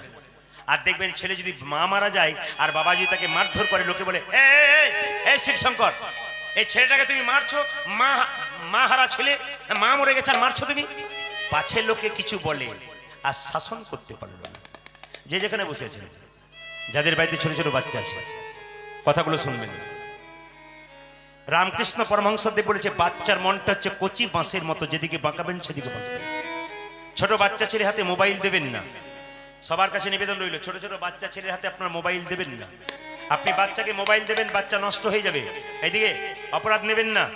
এই গত কয়েকদিন আগে একটা আসরে গান গাইছিলাম, ওনার বাড়িতে গত বছর গান গেয়েছি, তো দেখতে পেলাম ওনার একটা সুন্দর ফুটফুটে মেয়ে ছিল, 16 বছর বয়স। জিজ্ঞেস করলাম, দাদা মেয়ের বিয়ে হয়ে গেল নাকি? আর বলবেন না প্রদীপ বাবু, 1500 টাকাতে মেয়ের বিয়ে হয়ে গেল। 1500 টাকা মানে বুঝতে পারছেন? ওর বাবা একটা আদর করে জিও মোবাইল কিনে দিয়েছিল, আর টিপতে টিপতে রং নাম্বারে লেগে গেল, আর যেই না রং নাম্বারে গেল নিতাই গৌর হরিবোল হয়ে গেল। নিবেদন আপনাদের কাছে, বাচ্চাকে মোবাইল দেবেন না। অনেকে আমাকে প্রশ্ন করে, প্রদীপ বাবু আমার ছেলেটা একটু ব্যবস্থা করে দিন তো। বলে কেন? খালি পিটির পিটির পিটির পিটির সকাল থেকে হচ্ছে, কার্টুন দেখছে, কার্টুন, পড়াশোনাতে মতি নাই। আমার, আপনি যে সারা রাত্রি ধরে হোয়াটসঅ্যাপ দেখছেন, আপনার বাচ্চা দেখবে না কেন? আপনি যেমন শেখাবেন আপনার বাচ্চা তো সেরকম হবে। মায়েরা, মাটি যদি হয় খাঁটি তবে সোনার ফসল ফলে। মা যদি ভালো হয় সন্তান ভালো হবে। কেন বলুন তো? মায়ের উপর দায়িত্ব বেশি দিলাম কেন? আমার দিকে তাকাবেন। মায়ের উপর দায়িত্ব কেন বেশি দিলাম? ভাষাটা মাতৃভাষা না পিতৃভাষা? জোরে বলবেন। ভাষা মাতৃভাষা না পিতৃভাষা? আমাদের ভাষা হলো মাতৃভাষা। কেন বলুন তো? বাচ্চাকে কোলে নিয়ে মা নাচায়, খেলা করে, স্তনদুগ্ধ পান করায়, কথা বলে। বাবা তো জন্ম দিয়ে কাজে চলে যায়। মা যে ভাষাটা বলে ওই ভাষাটা বাচ্চা শিখে নেয়। এই জন্য বাচ্চার মাতৃভাষা আপনাদের দায়িত্ব সবচাইতে বেশি। চাণক্য পণ্ডিত বলেছেন, বাচ্চার 5 বছর পর্যন্ত কোনো দোষ ধরবেন না। 5 বছর পর্যন্ত বাচ্চা খেলবে, পড়বে, ভাঙবে, কিচ্ছু বলবেন না। কিন্তু যখনই ছেলে 6 বছর বয়স হবে, 6 থেকে 16 বছর পর্যন্ত বাচ্চাকে শাসনের চোখে রাখবেন, নইলে ছেলে মেয়ে বিগড়ে যাবে। আর যখনই আপনাদের বাচ্চা ছেলে মেয়ের বয়স 16 বছর পেরিয়ে যাবে, তখন বাবা মা পুত্র মিত্র বদাচরে। তার মানে কি? বাবা মা সম্পর্ক হবে একবারে বন্ধুর মতো। যদি বন্ধুর মতো সম্পর্ক করতে পারেন 16 বছর পেরিয়ে গেলে মা ছেলের সঙ্গে, বাবা মেয়ের সঙ্গে, তাহলে আপনার ছেলে মেয়ে বিপথে যাবে। এটা চাণক্যদেব বলেছেন। তবে একটা কথা বলি, বিল্লমঙ্গল আদর করতে করতে পড়াশোনা করতে পারলো না, কিন্তু বিবেকানন্দের ছবি যখন এখানে আছে, তো বিবেকানন্দ একটা কথা বলে রাখি। বিবেকানন্দ সুন্দর করে বলেছেন, বাবা মা যদি সন্তানকে মানুষের মতো মানুষ করতে পারে, তার জন্য 1 টাকাও রাখার দরকার নাই। কিন্তু বাবা মা যদি সন্তানকে মানুষের মতো মানুষ তৈরি করতে না পারে, 1 কোটি টাকা রেখে দেয়, কলকাতায় ফ্ল্যাট কিনে দেয়, ও 3 মাসে শেষ করতে সময় লাগবে না। কেন বলুন তো? মূর্খের অশেষ দোষ। শিক্ষিত হলে কি হবে? টাকাটাকে ব্যবহার করবে। আপনারা এতজন কীর্তন শুনতে এসছেন, আপনাদের কাছে নিবেদন, কেউ কেউ বলে না প্রদীপ বাবু আমার ছেলের জন্য 10 কোটি টাকা রেখেছি, কোনো চিন্তা নাই, ছেলে বসে বসে খাবে। কিন্তু জেনে রাখুন, আপনি যে ছেলেটা তৈরি করে গেলেন, যে টাকাটা রেখে গেলেন, ওই টাকাটা কোন পথে খরচ করবে ওইটা আগে ভেবে মরবেন, তবে মরাতে আপনার শান্তি হবে। আপনার ছেলে যদি ওই টাকা নিয়ে পার্টি দেয়, মদ খায়, নোংরামি করে, ওই টাকা বেশি দিন যাবে না। কিন্তু ওই বাচ্চা যদি কৃষ্ণ ভক্ত হয়ে সাধুগুরু বৈষ্ণবের সেবা দেয় এবং নিজের সংসারে সুন্দরভাবে কাজে লাগায়, তবে আপনার মৃত্যুর পর আপনার জীবনটা স্বর্গের পথে পরিষ্কার। হরি বল, হরি বল। আপনারা যারা কীর্তন শুনতে এসছেন তাদের কাছে নিবেদন, আমি আজকে পরিষা আশ্রমে এই মন্দিরে এসে আপনাদের জন্য প্রার্থনা করে যাব। পরিষা থেকে যারা এসছেন, বহিরাগত যারা এসছেন কীর্তন শ্রবণ করার জন্য, আপনার জন্য গাড়ি বাড়ি টাকা পয়সা চাইবো না, আমি চাইবো একটা কৃষ্ণ ভক্ত সন্তান। প্রশ্ন করবেন, প্রদীপ বাবু আপনি কৃষ্ণ ভক্ত সন্তান চাইলেন কেন? একটা কারণেই চাইলাম। কারণটা কি বলুন তো? নিমাইকে সচিমাতা বলেছিল, নিমাই তোর বাবার পিণ্ডটা দিহাই। নিমাই বলেছিল, মা পিণ্ড দিলে কি হয়? 7 বংশোদ্ধার হয়। সঙ্গে সঙ্গে নিমাই বলেছিল, মা পিণ্ড দিলে 7 বংশোদ্ধার হয়, কিন্তু কোন বংশে একজন কৃষ্ণ ভক্ত সন্তান জন্ম নিলে তার 7 বংশ নয়, তার 14 বংশোদ্ধার হয়। নিতাই গৌর, হরি বল, হরি বল। আপনাদের যাতে 14 বংশোদ্ধার হয় তার ব্যবস্থা করে দেবো। মায়েরা, বিল্লমঙ্গল একটা বন্ধু ছিল, তার নাম কি? কর্মমঙ্গল। শিক্ষিত বন্ধুর সঙ্গে শিক্ষিত মিশবে তবে কাজ হবে, অশিক্ষিতর সঙ্গে মিশলে নষ্ট হয়ে যায়। শিক্ষিতের অশেষ গুণ, কিন্তু মূর্খের নিতাই গৌর বল। লক্ষ্য করুন, কর্মমঙ্গলের সঙ্গে বিল্লমঙ্গল বন্ধু পাঠালো। একদিন কর্মমঙ্গল বলল, বিল্ল যাবি? বলে কি? কৃষ্ণবেন্না নদীর ওই পারে একটা পতিতালয়ে সুন্দরী মেয়ে এসেছে, ওর নাম চিন্তামণি। কীর্তনের শুরুতে একটা কথা বলেছিলাম আপনাদের, কথাগুলো 1 মাস ব্যবহার করবেন, জীবন সুন্দর হয়ে যাবে। কথাগুলো শুনবেন। মেয়েদের পেটে বাচ্চা এলে, হরে কৃষ্ণ যে যেখানে বসে আছেন, মেয়েদের পেটে বাচ্চা এলে কৃষ্ণ ভক্ত সন্তান হবে যদি কতগুলো নিয়ম করতে পারেন। একটু বলবো আপনাদের। এইদিকে যে যেখানে বসে আছেন, মেয়েদের পেটে বাচ্চা হলে, এদিকে মেয়েদের পেটে বাচ্চা হলে সেই মেয়েকে 3টে নিয়ম পালন করতে হবে। প্রত্যেক দিন স্নান করে মন্দিরে প্রণাম করতে হবে ভক্তিভাবে, কৃষ্ণ ভক্ত সন্তান পাবে।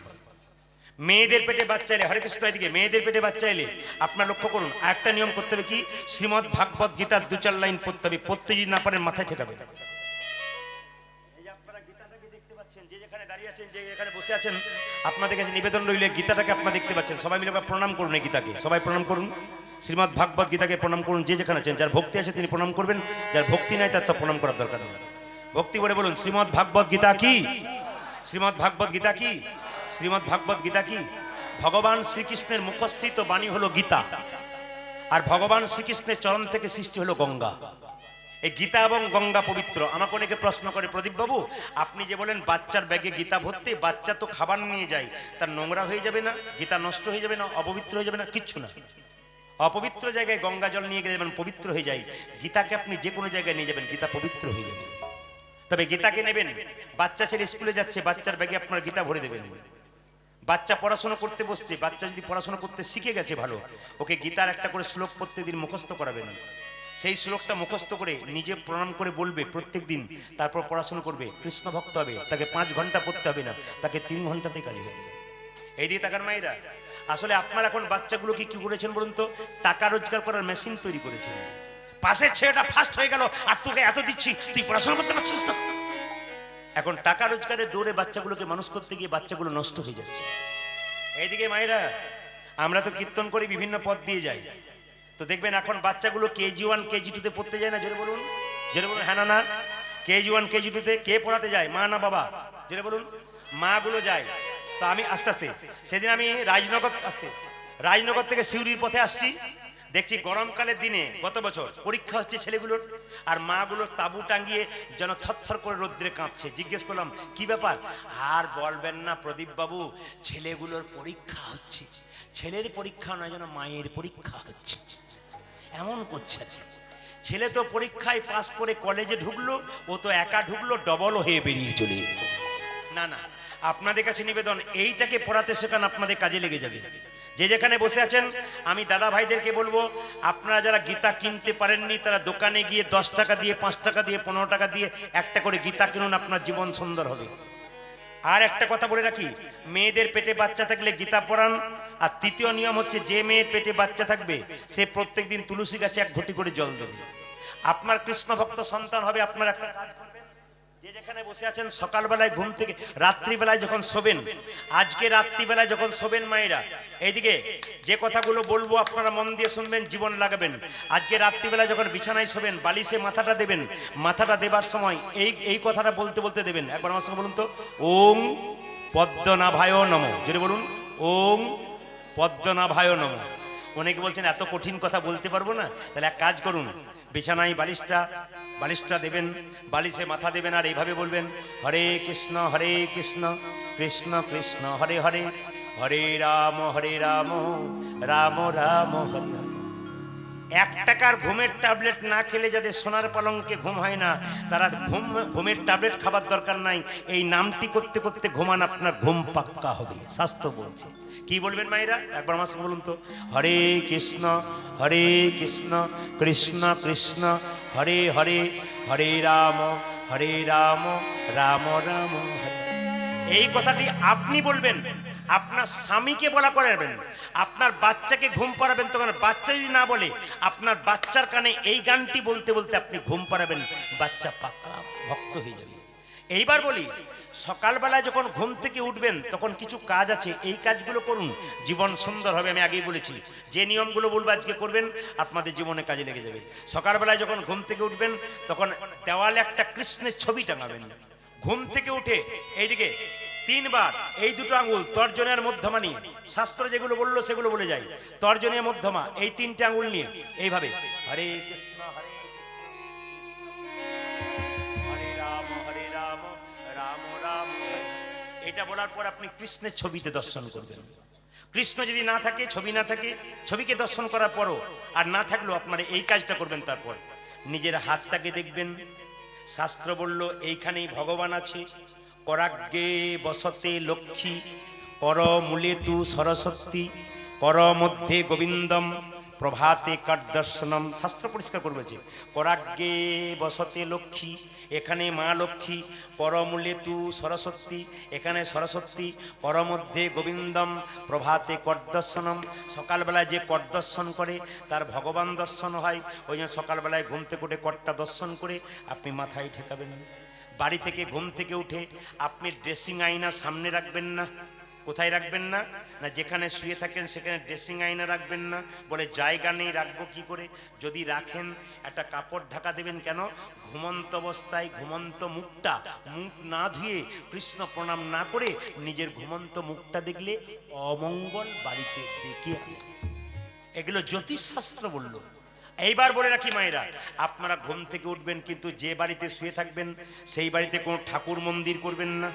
যদি বলবেন জায়গা নেই ঠাকুর মন্দির করবো এখানেই, আমার আর জায়গা নেই, আপনি এক কাজ করবেন, ঠাকুর মন্দির করবেন কিন্তু একটা পর্দা ঢাকা দেবেন। শোবার সময় পর্দা ঢাকা অবশ্যই চাই।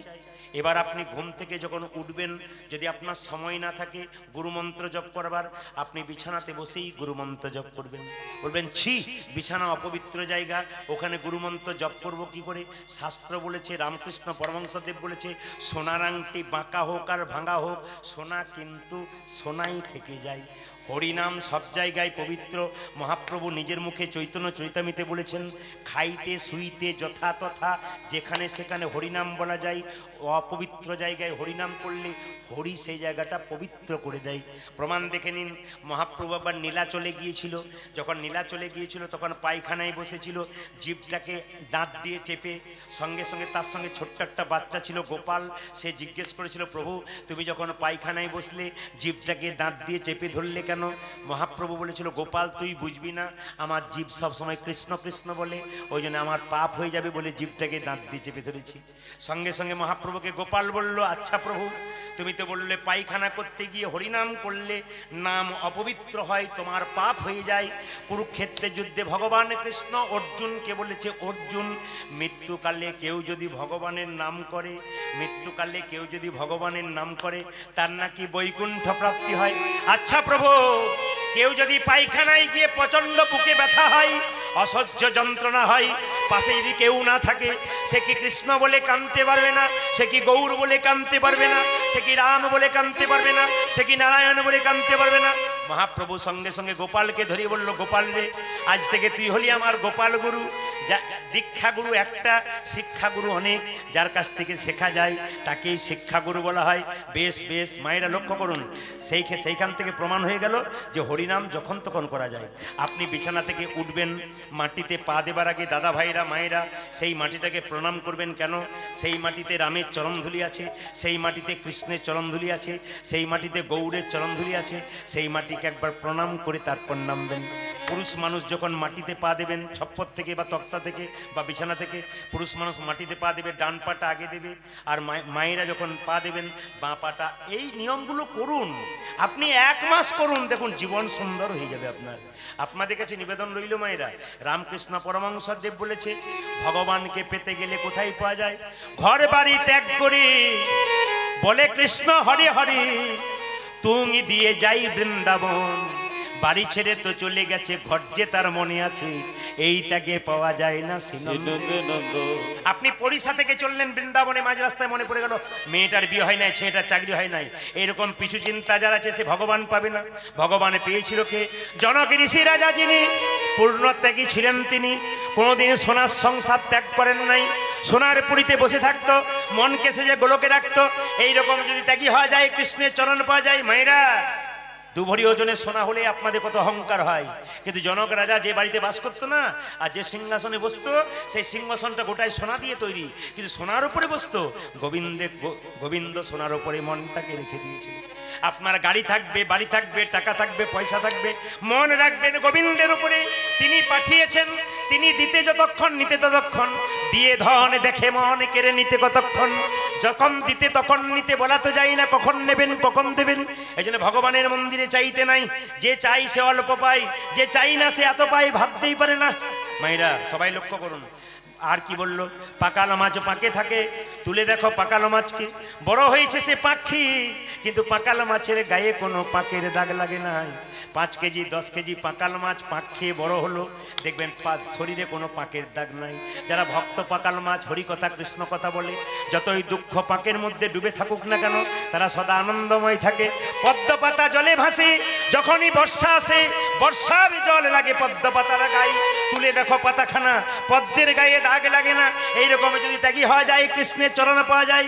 পদ্ম পাতার উপরে বর্ষার জল ফটাফট পড়ে, কিন্তু বর্ষার জল যতই পড়ুক পদ্ম পাতার গায়ে দাগ লাগে না। যারা কৃষ্ণ ভক্ত, পদ্ম পাতার মতো যতই দুঃখের ছাপ শরীরে পড়ুক না কেন, তাদের শরীরে কোনদিন দাগ হয় না। কেন হয় না? কৃষ্ণ ভক্ত যারা হয়, তাদের শরীরে দুঃখের ছাপ দেখা যায় না। নারদমুনি ভগবানকে বললো, তোমার সবচাইতে বড় ভক্তকে? ভগবান বলছে, নারদ। সংসারে থেকে যারা ডাকে সে বড় ভক্ত। নারদের মাথাতে আগুন জ্বলে গেল। হ্যাঁ, দিন নাই রাত নাই আমি সারাদিন হনায়ন করি, আর বেটা বলে কিনা সংসারী ভক্ত বড় ভক্ত। তুমি যে বললে প্রভু সংসারী ভক্ত বড় ভক্ত, প্রমাণ দিতে পারবে? ভগবান বলছে হ্যাঁ দেবো। ভাইজিকে ভগবান বলছে হ্যাঁ দেবো। বলে কি করে দেবে? 1 বাটি সর্ষের তেল দিলাম। দেখুন, দেখছেন তো, একে বলে কি? কৃষ্ণ ভক্তি। কেউ বলেছিল, শিখিয়ে দিয়েছিল। আমি পরশু তারিখে বীরকুলটিতে গান করছিলাম বর্ধমানে। এই দিকে গান, তো যখন গাড়ি থেকে নামছি না, তখন দেখছি আমার পায়ের সামনে ঠান্ডা লাগছে। কি ব্যাপার? 3টি এইটুকুটুকু বাচ্চা লম্বা হয়ে পড়ে আছে, আর ঠান্ডা ঠান্ডা হাত। আমরা ওট ওট ওট, কি হয়েছে? আর বলবেন না, আপনার গান প্রত্যেক দিন শুনি, সব আমার মুখস্থ হয়ে গেছে। এইটুকু বাচ্চা, ওই জন্য প্রণাম করলাম। আরো 3টে লাইন দিয়ে ছোট পেছনে। কে শিখিয়েছিল? ওর মা না বাবা? ও দেখেছে আর প্রণাম করছে। কেন বলুন তো? এগুলো বলতে হয় না। এগুলো ধ্রুব 5 বছর বয়স ছিল, ভগবানকে পেয়েছিল, কেউ শিখিয়ে দিয়েছিল? ভক্ত রঘুনন্দন 5 বছর বয়সে নাড়ু খাইয়েছিল, কেউ শিখিয়ে দিয়েছিল? বাবা মায়ের যদি কৃষ্ণ কৃপা থাকে, তবে কৃষ্ণ ভক্ত সন্তান হয়। এই যে বাচ্চাটা যে প্রণাম করে গেল, ওর মা বাবার পুণ্যের জোর আছে বলে এইরকম মেয়ে হলো। আপনাদের কাছে ছোট কথা বলে যাই, আপনারা বাচ্চা ছেলেকে মেয়েকে এরকম মানুষ করবেন। দোকানে যাবেন, বাচ্চাকে কাটা পোশাক কিনে দেবেন না। বাচ্চা মেয়েকে কাটা পোশাক কিনে দেবেন না। সেই মেয়ে যখন 18 বছর বয়স হবে ওর অভ্যাস হয়ে যাবে ওই কাটা পোশাকটা পরা। এবার আপনি যখন কাটা পোশাক পরে ওকে শিখিয়ে দেবেন, ও যখন 18 বছর বয়স হবে কাটা পোশাক পরবে, আপনার সামনে দাঁড়াবে, বাবা মা লজ্জায় ওর দিকে তাকাতে পারবে না। এরকম মেয়ে আপনি করবেন না। কেন বলুন তো? সেই মেয়ে রাস্তা দিয়ে যাবে, কিডন্যাপ হবে, সরকারকে দোষ দেবেন, প্রশাসনকে দোষ দেবেন। না না, মেয়ে কিডন্যাপ হয়ে যখন বাড়িতে আসবে চটটা মারতে যাবেন গালে, তার গালে চটটা না মেরে আপনার গালে মারুন, আপনি বাচ্চাটাকে তৈরি করে দিয়েছে। এই জন্য আপনাদের কাছে নিবেদন রইল, শুধু কীর্তন শুনলে হবে না, আপনাদেরকে জেনে যেতে হবে। কীর্তন শুনবো তা নয়, আগে আমার জীবনটাকে পরিবর্তন করো। আমি কি, আমি কেমন, আমি আগে কেমন তেমন তো আচ্ছা, কুমোর যখন হাঁড়ি তৈরি করে, হাঁড়ি তৈরি করতে করতে হাঁড়ির কানা যদি বেঁকে যায়, তার জন্য হাঁড়ি দায়ী না কুমোর দায়ী? বলুন, আপনারা জোরে বলুন, কে দায়ী? কুমোর না হাঁড়ি? আরে কুমোর তো দায়ী। আপনার ছেলেকে আপনি মানুষ করতে পারেন না, সেটা বলেন ছেলে আমার মানুষ হলো না, খেতে দেয় না, কেউ দায়ী নয়, কাউকে বলবেন না, আপনি দায়ী। আপনি তৈরি করতে পারেন। আপনি কীর্তন শোনেন না, হরিনাম করেন না, আপনার বাচ্চা করবে কি করে? আপনি কীর্তন শুনতে গিয়ে ছটফট ছটফট করেন, এদিক ওদিক তাকান, আপনার বাচ্চা তো এদিক ওদিক তাকাবে। আপনি ভাবছেন কি? কীর্তনে যে কত মজা আছে দেখবেন, তত্ত্ব বেরোবে, মজা বেরোবে। আচ্ছা বলুন তো মায়েরা, ঝাঁটা তো কিনবেন, অনুকূল ঠাকুর বলেছে ঝাঁটা কিনতে হয় কটা? একবার বলুন তো দেখি, কেমন কীর্তন শুনেছেন? কটা ঝাঁটা কিনতে হয়? কেউ 3টে, কেউ 2টো, কেউ 1টা, যে যেমন পাচ্ছেন। 3টে ঝাঁটা কিনতে হয়, খুব ভালো কথা। আচ্ছা, 3টে ঝাঁটা কিনতে হয়, 3 জায়গায় রাখতে নাই। কোথায় কোথায় বলুন তো? একটি হচ্ছে রান্নাঘরে। কেন বলুন তো? ঝাঁট দেওয়ার পর রাখবেন না। কেন বলুন তো? রান্নাঘরে কেন রাখবেন না? ওটা অন্নপূর্ণার মন্দির। অনেকে দেখবেন চটি পরে রান্নাঘরে রান্না করে, জিজ্ঞেস করে দিদি চটি পরে রান্না করছেন? ওটা তো রান্নাঘরে চটি। কি ফ্যাশন দেখুন। আবার অনেকে দেখবেন, আমাদের দেখবেন হিন্দুদের একটা ফ্যাশন দেখবেন, দাদা আচ্ছা বাড়ি করেছেন তো, আর বলবেন না রান্নাঘর, শোবার ঘর আর অ্যাটাচ বাথরুম। অ্যাটাচ, কত ভদ্রলোকের কথা বলে দেখুন, ফ্যাশন দেখুন, অ্যাটাচ। এই অ্যাটাচ করতে যে অ্যাটাক করতে যে ফ্যাটাচ হয়ে যাচ্ছে। আগে রান্না, বাবারা, বয়স্ক বাবারা এসছেন, বলুন রান্নাঘরের সামনে পায়খানা ঘর ছিল কারো? জেনে বলবেন, আপনারা এতজন বসে আছেন, হাত তুলবেন, ছিল? এটা কে করেছে বলুন তো? যত দিন যাচ্ছে আর বলবেন না জায়গা পাচ্ছি না। জায়গা পাচ্ছে না তো কি হবে? রান্নাঘরের পাশে পড়বেন, খেতেও পায়খানা আর শুতেও পায়খানা। অ্যাটাচ, কি কি কি কি ভদ্রলোকের মতো আমার অ্যাটাচ বাথরুম। অ্যাটাচ করতে দিতে গন্ডগোল হয়ে যায়। তবে বলে রাখি মায়েরা, ঝাঁটা আপনারা দেখুন, যুক্তি আছে কীর্তনে, ঝাঁটা আপনারা 3টে কিনবেন, আর রাখবেন না কোথায়? ঠাকুর ঘরে। ঠাকুর ঘরে ঝাঁট দিয়ে ঝাঁটা রাখতে নেই, অমঙ্গল হয়। আর ঝাঁটা রাখবেন না কোথায়? শোবার ঘরে। পেছনে যারা আছেন, আগে যারা আছেন, মজা আছে কীর্তনে, ধীরে। শোবার ঘরে, শোবার ঘরে ঝাঁটা রাখলে কি হয় বলুন তো? স্বামী স্ত্রীতে, আপনারা দেখছি ইশারাতেই বুঝে যান, অন্য জায়গাতে বুঝতে পারে না। বলে কি দেখালেন, বুঝতে পারলেন না? না না, সব জায়গাতেই বুঝি। কেন বলুন তো? দাদারা বলছে এতদিন পরে আপনি আমাদের হয়েই বললেন। আচ্ছা, আপনাদের স্বামী স্ত্রীতে কোনোদিন ঝগড়া হবে না। 2টো মন্ত্র শিখিয়ে দেবো, একটি আধ্যাত্মিক জগতে ভাগবতীয় তত্ত্ব, একটি বাস্তব তত্ত্ব। এই দিতে গেলে স্বামী স্ত্রীতে ঝগড়া হলে মনস্তত্ত্ববিদরা বলছে, বিজ্ঞান বলছে, ভালো করে শুনবেন, স্বামী স্ত্রীতে ঝগড়া হলে বিজ্ঞান বলছে প্রথম বাচ্চার মনটা নষ্ট হয়। যে যেখানে বসে আছেন, যে যেখানে দাঁড়িয়ে আছেন, যারা গুণীজন আছেন, কীর্তন শোনেন, তারা শুনে করুন। বহু পড়াশোনা আমাদের করতে হয়, বহু রকম জানতে হয়, বহু রকম করে ভক্তদেরকে রাখতে হয়। আপনারা যে বসে আছেন না, বহু রকম করে আপনাদের রাখতে হয়। তো জানিয়ে দিতে হয় শিক্ষামূলক কথা। যদি স্বামী স্ত্রীর মধ্যে ঝগড়া হয়, প্রথম নষ্ট হয় কে? আপনার সংসার নয়, আপনার বাচ্চা, আপনার ভবিষ্যৎ। বলবেন কেন? আপনার চাইতে আপনার বাচ্চা সব চাইতে বেশি জানে। তার প্রমাণ, আপনাদের সামনে বাচ্চা নাই, আপনাদের সামনে বাচ্চা দেখতে পাচ্ছেন, অন্য জায়গায় দেখতে পাই। এখানে একটা বাচ্চা দেখেছি, পাশে 2টা রয়েছে। আচ্ছা বাবা, তুই একটু জোরে বলবি তো, ছোট বাচ্চা রয়েছে এখানে, জোরে বলবি, কেউ বলবে না। আর ছোট বাচ্চা যারা পাশে বসেছিস তারা বলবি। মায়েরা দেখুন, আপনার কেউ বলবেন না। এই বলতো, বর যখন বিয়ে করতে যায় সাদা কাপড়টা ঢাকা দেয়, আর মেয়েটাকে পিঁড়িতে করে চাপিয়ে আনে, চোখে কি ঢাকা দেয়? জোরে বলবি, একটু জোরে বল। দেখেছেন কেমন পাটি বসে আছে? দেখেছেন? বলছে পান। এখানে কম আছে বলে অন্য জায়গাতে বলে পান বলি। তার মানে আপনাদের চেয়ে আপনাদের বাচ্চারা জানে। আচ্ছা মায়েরা বলুন তো, বিয়ের সময় পান ঢাকা দেওয়া হয় কেন? এতজনের বিয়ে হচ্ছে, হাত তুলে কেউ বলতে পারবেন পান ঢাকা দেওয়া হয় কেন? আর বলবেন না, তখন তো উপবাস ছিলাম, পান ঢাকা দিয়ে ছেড়ে ফেলেছি। কিন্তু পান ঢাকা দেওয়া হয় কেন? তত্ত্ব কি বললো? পান হলো যোগমায়া, পান হলো যোগমায়া। পান ঢাকা দেওয়া হয় কেন? পান হলো যোগমায়া। আমার বয়স্ক বাবার এখানে আছেন, আমার বাবার 81 বছর বয়স, এবছর দেহ রেখেছেন। অনেকে এখানে 70, 81, 80 আছেন। আপনারা আমার অপরাধ ক্ষমা করবেন। আমার বাবা ডাক্তার ছিলেন, তিনি বললেন কীর্তন করবি, ঝাল মশলা টক সব কিছু দিবি, তার মধ্যে শিক্ষা থাকবে। টক দিবি তত শিক্ষা থাকবে, ঝাল থাকবে তত শিক্ষা থাকবে, মিষ্টি থাকবে, প্রত্যেকটা জিনিসের শিক্ষা থাকবে। প্রত্যেকটা খাবারের যেমন প্রোটিন থাকা উচিত, কোয়ালিটি থাকা উচিত, প্রত্যেকটি তত্ত্বের মধ্যে কোয়ালিটি থাকবে, একটু বলে রাখি। আচ্ছা, মায়েরা পানটা ঢাকা দেওয়া হয় কেন? পানের নাম কি? পান হলো যোগমায়া। আমার দিকে তাকান, পান হলো যোগমায়া। মেয়েটি পানটা সরিয়ে স্বামীর মুখ দেখবে, মানে স্বামীর সঙ্গে স্ত্রীর মায়ার, জোরে বলুন কি, স্বামীর সঙ্গে স্ত্রীর মায়ার যোগ হয়ে যাবে। এই গানটি কয়েকদিন আগে একটা বাড়িতে বাসা ছিলাম, বয়স্ক কাকাবাবু বাড়িতে। উনি বললেন, প্রদীপ বাবা তোমার সব কীর্তন ভালো লাগলো, এক জায়গায় গন্ডগোল হলো। বললাম কি? তুমি যে বললে পান সরালে মায়া হয়, আমার 3টে ছেলে 3টে বৌমা মায়ায় নাই, খালি ঝগড়া করছে। বললাম কাকা বাবু মায়া থাকবে কি করে? বলে কেন? পান সরানোর আগে কতবার রাস্তাতে দেখা হয়ে যায়, ওই জন্য আর পান আর থাকে নাকি বাবা? কি বলছেন? বয়স্ক বাবারা মনে মনে হচ্ছে। আবার দেখবেন কি ফ্যাশন, দেখবেন আপনি বয়স্ক বাবা, আপনার বৌমা তার ছেলেকে মানে আপনার ছেলেকে ডাকছে স্বামীর নাম ধরে, এই তাপস, কি ডিজাইনের ডাক, যেন ঠাকুমা নাতিকে ডাকছে। না না, একটু লজ্জা লাগাও দরকার নাকি, না কি বলছেন? একটু লজ্জা লাগা দরকার তো নাকি? এবার কাল থেকে যারা ডাকে না, তারা বুঝতে পারবেন দাদারা বলছে যাক আপনি কাজ করে গেলেন, আর ডাকবে না। আর তাপস, তাপস বলে কেউ থাকলে কিছু মনে করবেন না। জোরে বলুন, রাধা রানী কি, শ্যাম সুন্দর কি, মদন মোহন কি, রাধা মাধব কি। এইবার বলে যায়, এইবার বলে যায় স্বামী স্ত্রীতে কোনোদিন ঝগড়া হবে না। একটা সুন্দর তত্ত্ব বলবো, একটা বাস্তব, একটা ভাগবতীয় কথা। যেমন বাস্তব বলবো, তার পেছনে ভাগবতীয় কথা শুনবেন ভালো করে। আমাদের পাশের গ্রামে এক সাধু বাবা এসছেন। আমাদের পাশের বাড়িতে একটা স্বামী স্ত্রী ঝগড়া করছে। পাড়ার মেয়েরা বললো ঝগড়া তোমাদের বন্ধ হবে না চিরকাল, একটা উপায় করলে বন্ধ হবে। পাশের গ্রামে সাধু বাবা এসছে, ও মন্ত্রপুত জল দিচ্ছে, ওটা খেলেই কিন্তু ঝগড়া বন্ধ হয়ে যায়। এখন স্বামী স্ত্রী দুজনে সাধু বাবার কাছে গেছে। যারা প্রকৃত সাধু বাবা হবে তারা কিন্তু সব জানতে পারে। সাধু বাবা চুপচাপ বসে আছে, স্বামী স্ত্রী গিয়ে বসেছে তার সামনে, গিয়ে জিজ্ঞেস করছে সাধু বাবা, কি হলো মা?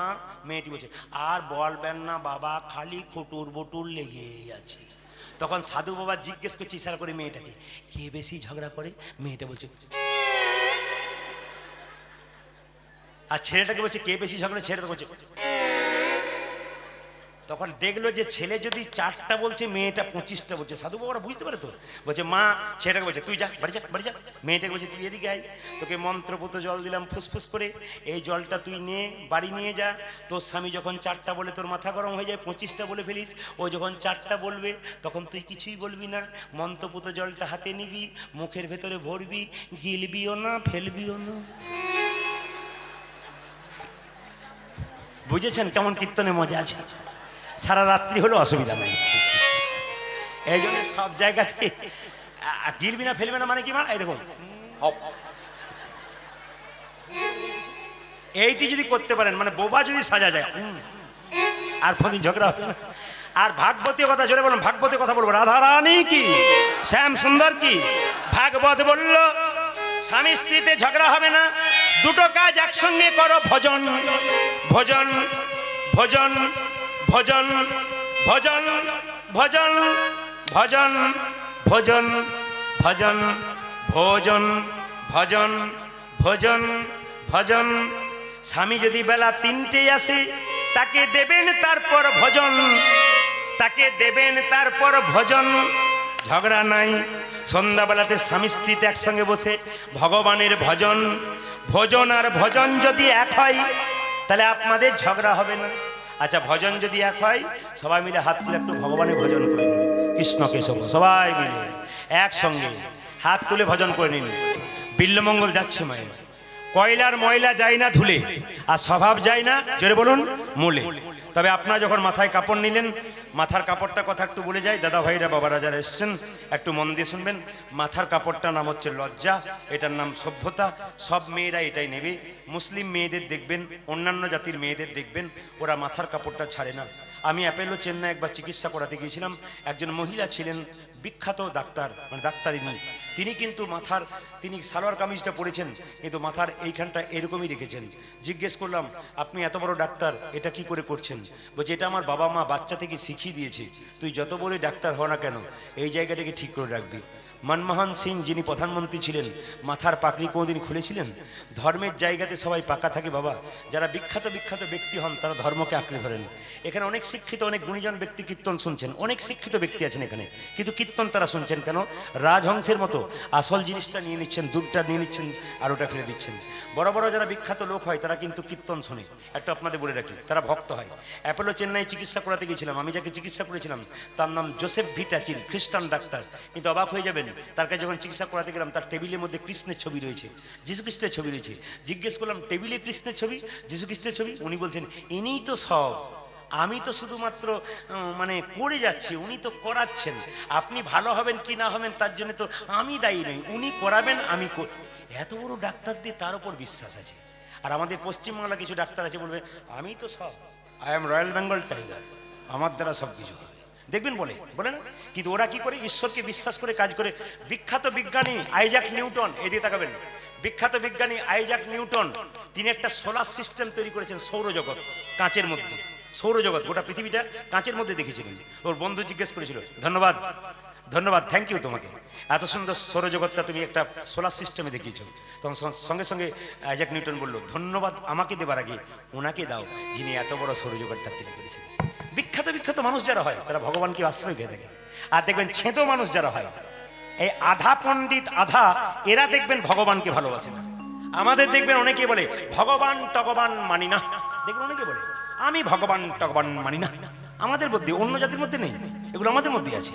আপনাদেরকে বলে যাই, আপনারা যে যেখানে বসে আছেন, খুব দামি কথা, সম্রাট আলেকজান্ডার যখন মরবে সেনাপতিকে বলল, সেনাপতি মৃত্যুর আগে 3টি ইচ্ছা আছে, পূর্ণ করো। প্রথম ইচ্ছা কি? আমাদেরকে দেখান। আমি যখন মরবো, লিখে নাও, আমি যখন মরবো লিখে নাও, কি? আমার মৃতদেহ কাঁধে করে নিয়ে যাবে না সাধারণ লোক। কারা নিয়ে যাবে? ডাক্তার বাবুরা। আমার মৃতদেহ কাঁধে করে নিয়ে যাবে কে? সাধারণ মানুষ না, ডাক্তার বাবুরা। সেনাপতি লিখছেন, স্যার লেখা হয়ে গেল। দ্বিতীয় ইচ্ছা কি? লোক মরে যায়, চিত হয়ে শুয়ে দেয়, তাকে কাপড় ঢাকা দেওয়া হয়।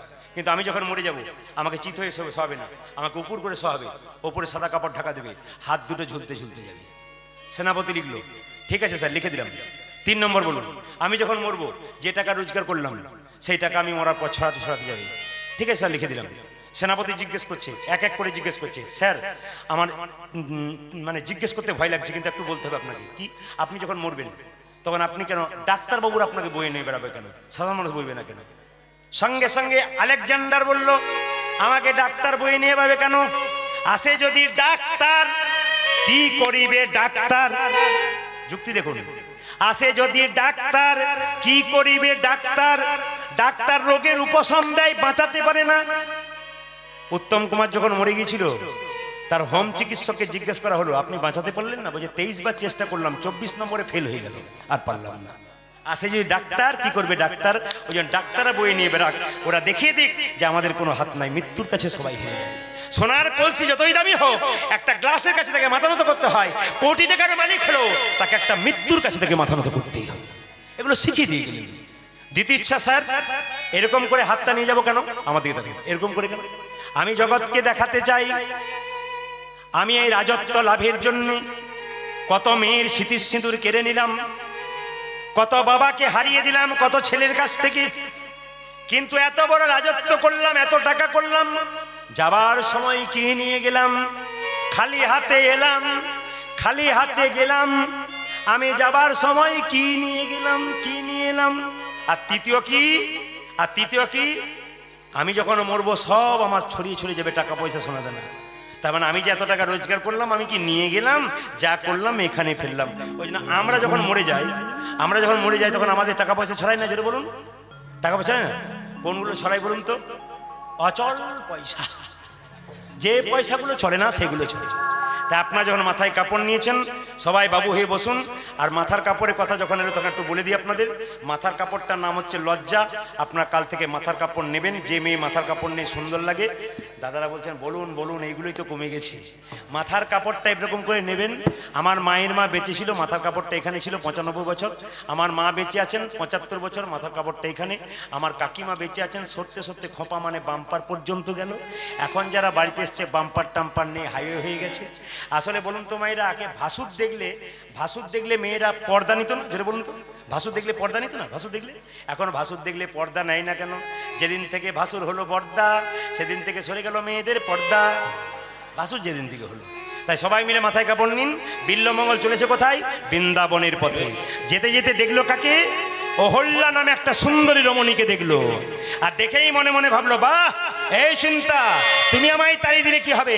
এই মেয়েটির বাড়ি যাব, এর বাড়িতে সেবা করব, আর দক্ষিণা স্বরূপ আমি এই মেয়েটাকেই চেয়ে বসবো।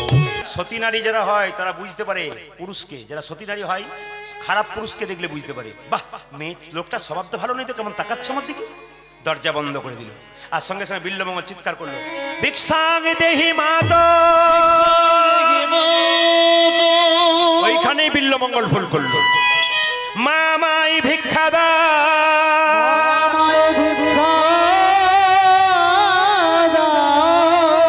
মায়া মাই ভিক্ষা দা, কিছু ভিক্ষা ভিক্ষা। এত বড় অনুষ্ঠান, এত বড় অনুষ্ঠান, এত বড় সেবা আপনাদের দানের দ্বারা চলছে। এই পরিষা আশ্রমবাসী বা পরিষার কীর্তন কমিটি যারা আছেন, এত বড় সেবাটা কিন্তু আপনাদের দানের দ্বারা চলছে। এই জন্য আপনাদেরকে বলি, আপনার দান করবেন ভালো ভালো জায়গা। এখন কেউ পয়সা দিতে আসবেন না, 2 মিনিট আপনার দান করবেন। জায়গাটা লক্ষ্য করুন, দান যে করে তার হাত কোথায় থাকে? ওপরে না নিচে? জোরে বলুন। যে নেয় তার হাত নিচে থাকে, যে দেয় তার হাত ওপরে থাকে। আপনি দান করবেন, আপনার হাত ওপরে, যে নেয় তার হাত নিচে। কিন্তু মনে রাখবেন, দান করবেন প্রাণ ভরে, এতে কোনো কার্পণ্যতা রাখবেন না। যেমন আপনাদের এখানে নাই, আমাদের ওদিকে আছে। আমার বাড়ি তো বীরভূম, আপনাদের বর্ধমানের পাশে, কিন্তু তার পাশে কি আছে? এদিকে দেখান, তার পাশে কি আছে? ঝাড়িখণ্ড। আসতে ঝাড়িখণ্ড। ও এই যে মায়েরা, ওখানে কীর্তন হলে কি হয় জানেন? ওখানে কোন একজন ব্যক্তি বৈষ্ণব, উনি কি করেন, একটু তিলক টিলক নেয়, তিলক নিয়ে আপনাদেরকে তিলক দেন। আর কি করে? এদিকে দেখান, তিলক নেন, আপনাদেরকে তিলক দেন, আর আপনার 2 টাকা 5 টাকা করে দেন, দেন না? এটা নিয়ম।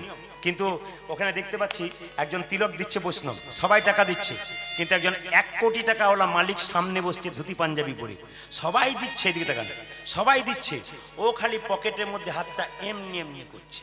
আমি ভাবলাম এমনি এমনি করছে কেন? আসলে বাছাবাছি চলছে, ছোটটা দেবো না বড়টা দেবো, 2 টাকাটা দেবো না 5 টাকাতে দেবো। ভগবান বলছে তোর পকেটে আছে কত ওটাও জানি, তোর ব্যাংকে আছে কত জানি ওটাও জানি। এমন পোকা লাগা বেগুন দিয়ে দেবো, নার্সিং হোম আর ঘর করে করে বেরাবি, 2 টাকা 5 টাকা 10 টাকা সব তোর বেরিয়ে যাবে। এই যে নিবেদন আপনাদের কাছে, দান করবেন মায়েরা, দান করবেন কিন্তু নাম দেবেন না। আস্তে এইদিকে, দান করবেন কিন্তু নাম দেবেন না। অনেকে বলে না, পিতার স্মৃতির উদ্দেশ্যে 50,000 টাকা আমি দিলাম, এ নাম আপনারা করবেন না। যদি তাই হয় তাহলে বীরভূমের একচক্রগ্রাম নিতাই ধাম যাবেন, তারাপীঠ মন্দির যাবেন, বিরাট বড় মন্দির তৈরি হয়েছে, 10 কিলোমিটার দূর থেকে দেখা যায়। জিজ্ঞেস করেছি, এত ট্রাক, এত বালি, এত সিমেন্ট ট্রাক আসছে, কে পাঠাচ্ছে? ওখানকার কর্মকর্তারা কি বলে জানেন? যে দিচ্ছে সে নাম দেয় না। ড্রাইভারকে জিজ্ঞেস করছে, 1 ট্রাক পাথর কে পাঠিয়েছে? বাবু বলেছে নাম দিতে বারণ করবি। নামটা লোকের খাতায় নয়, মানুষের হৃদয়ে নয়, ভগবানের খাতায় লেখা। আপনি মানুষের খাতায় লেখাবেন, ও তো 2-4 দিন পরে ভুলে যাবে। ভগবানের খাতায় লেখাবেন, ও ভুলবে না। ওই জন্য আমাদের গ্রামে একটা দুর্গা মন্দির আছে, ওখানে একটা ফ্যান দিয়েছে একটা ছেলে নিয়ে, ওর মায়ের নাম রাজুবালা সরকার, ও ফ্যানের নিচে লিখেছে যে রাজুবালা সরকার। এখন রাজুবালা সরকার, ফ্যানও ঘুরছে, রাজুবালা সরকারও ঘুরছে। এখন শেষে ছেলে মেয়ে মায়ের স্বপ্ন দিচ্ছে, মা বলছে, খোকা তুই কেমন আছিস? বলছে, মা যেদিন থেকে তুমি চলে গেছো একবারও ভালো নাই। বলছে, আচ্ছা বাবা তুই তো ভালো না, স্বামী যে আরো ভালো নাই। বলে, কেন? আমি খালি ঘুর ঘুর ঘুর ঘুর করে ঘুরে আছি। এই জন্য আপনাদেরকে বলি, দান করবেন কিন্তু নাম দেবেন না, কোনো জায়গাতে নাম দেবেন না। তবে বলে রাখি, দান কাকে করবেন? আস্তে, দান কাকে করবেন? অযথা জায়গায় দান করবেন না। যেমন বলে না, মেয়ের বিয়ে দেবেন, ছেলের বিয়ে দেবেন, এমন একজনকে ডেকে খাওয়াবেন যে ভগবানকে দিয়ে তারপর খায়। ভগবানকে দিয়ে যারা খায় তারা কারা? বৈষ্ণব মানুষ। ভগবানকে নিবেদন করে খায়, এদেরকে আগে খাওয়ান। এখন টাকা দেবেন না, বারবার বলছে এখন টাকা দেবেন না। বসুন, এখন টাকা দেবেন না, কীর্তনের ডিস্টার্ব হয়। আপনার যদি বাড়ি যাবার সময় থাকে তাহলে টাকাটা আপনি মন্দিরে দিয়ে চলে যাবেন, এটা আমার নিবেদন নেই। এই দিয়ে টাকাটা তো সবাই লক্ষ্য করুন, যে যেখানে বসে আছেন, তো দানটা কিভাবে দিতে হয়। আমি যে জায়গায় ছিলাম, মনোনিবেশটা নষ্ট হয়ে যায়, যেটা বলতে যাই সেটা অন্যদিকে চলে যায়, অনেক কথা বলতে হয় তো কথা শেষ হয়ে যায়। লক্ষ্য করুন, দান দেবেন কোথায় মায়েরা? দান দেবেন কাকে? যে ভগবানকে দিয়ে খাই তাকে দেবেন। একজন চিৎকার করে বলে উঠলো, এই যে মা 4 দিন খাই নাই, 10 কেজি চাল দাও। আপনি দুঃখ ভরে 4 কেজি দিলেন, ও মদ খেলো ওটাকে বিক্রি করে। কিন্তু কোনো বৈষ্ণব যদি বলে, মা ভিক্ষা দাও, আপনি ভিক্ষা দিলেন, উনি মন্দিরে গেলেন, প্রসাদ তৈরি করলেন, ভগবানকে দিলেন, আর ভগবানকে দিয়ে বললেন, হে গোবিন্দ, এটা যার তার যেন মঙ্গল হয়ে যায়, নেতাই গৌর হরি বল বলে আপনার মঙ্গল কামনা করে দেয়। এই জন্য বলে রাখি, দেবেন কাকে, খাওয়াবেন কাকে? মেয়ের বিয়ে দেবেন, ছেলের বিয়ে দেবেন, অনেককে খাওয়াচ্ছেন, অন্তত একদিন 10 জন বৈষ্ণবকে এনে সেবা করাবেন। বৈষ্ণবের আশীর্বাদটা পাকা। কেন? যে লাল গাড়িতে চেপে এলো সে কোনোদিন ভগবানকে খাওয়ায় না, নিজেই চিরকাল খেয়েছে। সে আপনার বাড়িতে খেলো, 2000 টাকার প্রেজেন্টেশন দিল, দেওয়ার পর যখন ফিরে গেল, লোকে জিজ্ঞেস করলো, বাবু কেমন খেলেন? আর বলবেন না, পোলাওটা তো ভালো ছিল, বাদামগুলো পোড়া পোড়া হয়ে গেছিল। কিন্তু কোনো বৈষ্ণব যদি আপনার খেয়ে যায়, যদি নুন ভাতও হয়, কি বলবে, কেমন খেলে বাবা? খাবার বলতে নেই গো, প্রসাদ, অমৃত খেলাম, আশীর্বাদ করে গেলাম। কি? তোমার মেয়ে স্মৃতি সিঁদুর যেন দীর্ঘায়ু হয়। ওই যে 2000 টাকার প্রেজেন্টেশনটা দিল, ওটা 2 বছর কি 1 বছর হইল, আর বৈষ্ণব যে প্রেজেন্টেশনটা দিল আপনার মেয়ে বা ছেলেকে, ওটা চিরকালের জন্য পাকা হয়ে গেল। এই জায়গাগুলোকে ঠিক করতে হয়, এই জায়গাগুলো ঠিক করতে আমরা তো ভুল করি। কার্ডের মধ্যে লিখি না শুভ বিবাহ, লিখি না, বলুন, শুভ বিবাহ, সবগুলোতে ভুল করি। ভুল ধরাতে গেলে রাত্রি শেষ হয়ে যাবে। শুভ বিবাহ লেখেন না কার্ডের মধ্যে? কি করে শুভ হয়? যে বিবাহে 25টা পাখি কাটা হয়, 4টা ছাগল কাটা হয়, ওখানে বিবাহ শুভ কি করে হয়? বিচার করে বলুন আপনারা। আপনারা বলবেন হাত তুলে, বিচার কি করে হয়? যেখানে রক্ত ঘাটা হয় সেখানে শুভ বিবাহ কি করে হয়? অনেকে দেখবেন, এদিকে দেখান, অনেকে দেখবেন কোর্টে যায় না, আদালতে লাল কাপড়টাতে হাত দিয়ে কি বলে, যাহা বলিব সত্য বলিব, সত্য ছাড়া মিথ্যা বলিব না। তারপরে ঝুরি ঝুরি মিথ্যা বলতে শুরু করে। ওই ঝুরি ঝুরি মিথ্যা বলে তৎক্ষণাৎ জেতা যায়, কিন্তু ভগবানের খাতাতে কোনোদিন জেতা যায় না। আপনাদের কাছে নিবেদন রইল, কীর্তন এমন একটা জিনিস, রাত্রি শেষ হলো আপনাদের আশা পূর্ণ হবে না। বিল্লমঙ্গল যখন ঢুকেছে, অহল্যার স্বামী বেরিয়ে এসে বলল, কে তুমি? আমি ব্রাহ্মণ। কি চাও? সেবা। অহল্যাকে বলল, অহল্যা, বাড়িতে বৈষ্ণব এসছে, সেবা দাও। অহল্যা যখন রন্ধন করে সেবা দিল, মা এইদিকে তাকান, অহল্যা যখন সেবা দিল না, তখন মাথার কাপড়টা মাথায় নিয়েছে, দেখতেই দেয় নাই মুখটাকে। বিল্লমঙ্গল মনে মনে ভাবছে, বাহ, এতদিন পরে সুন্দরী রমণী পেয়েছি, আর ছেড়ে দেবো না, এই চিন্তা। তুমি আমায় ত্যাগ করলে কি হবে? তোমার চাইতে সুন্দরী রমণী পেয়েছি। যেই না ব্রাহ্মণকে অহল্যা স্বামী বলে উঠল, ব্রাহ্মণ বৈষ্ণব, যদি ব্রাহ্মণ বৈষ্ণবকে বাড়িতে সেবা করাতে হয়, দক্ষিণা দিতে হয়। বলো ব্রাহ্মণ, তুমি কি দক্ষিণা চাও? সঙ্গে সঙ্গে বিল্লমঙ্গল সুযোগ পেয়ে বলল, দেবে?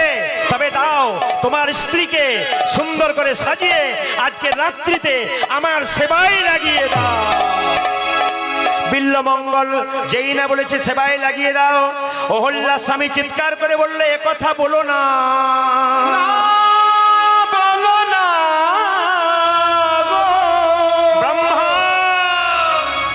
তুমি এমন করে আমার স্ত্রীকে আমি তোমাকে দিতে পারবো না।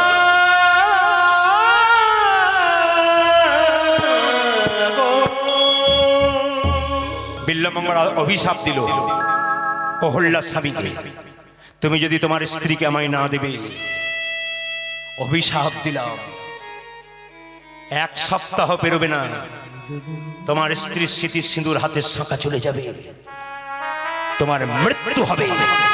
আমি যজ্ঞ সত্য হাতে নিয়ে বললাম, তোমার স্ত্রীকে না দিয়ে তোমার মৃত্যু হবে। সতী নারী যারা হয়, অহল্যা আড়ালে দাঁড়িয়ে দাঁড়িয়ে সব শুনছিল। স্বামীকে ডেকে বলল, স্বামী, মেয়েদের স্মৃতি সিঁদুর হাতের শাঁখা হচ্ছে সব। আমার হাতের শাঁখা স্মৃতি সিঁদুর যদি চলে যায়, জীবনে আমার বলতে আর কেউ থাকবে না। যদি তুমি অনুমতি দাও স্বামী, আমি ওর সেবায় লাগবো। পারবে তুমি? হ্যাঁ, এসো, আমি সাজিয়ে দিই। অহল্যার স্বামী সাজাচ্ছে, স্মৃতিতে সিঁদুরে পরাইয়ে দিল, নয়নে কাজল পরানো, কণ্ঠে দিল সোনার মালা, চরণে দিল আলো, মাথায় দিল ঘোমটা। জায়গাটা লক্ষ্য করুন, যে জায়গায় বসে আছেন জায়গাটা লক্ষ্য করুন। স্বামী হয়ে তার স্ত্রীকে ঠেলে ঠেলে নিয়ে যাচ্ছে বিল্লমঙ্গলের কাছে। বাড়ির ভেতরে ঢুকিয়ে দিয়ে যখন দরজাটা বন্ধ করে তার স্বামী চলে গেল, তখন অহল্যা মনে মনে বলল, ছি ছি ছি, আমি যখন ছোট ছিলাম মায়ের কোলে মরে গিয়েছিলাম না কেন?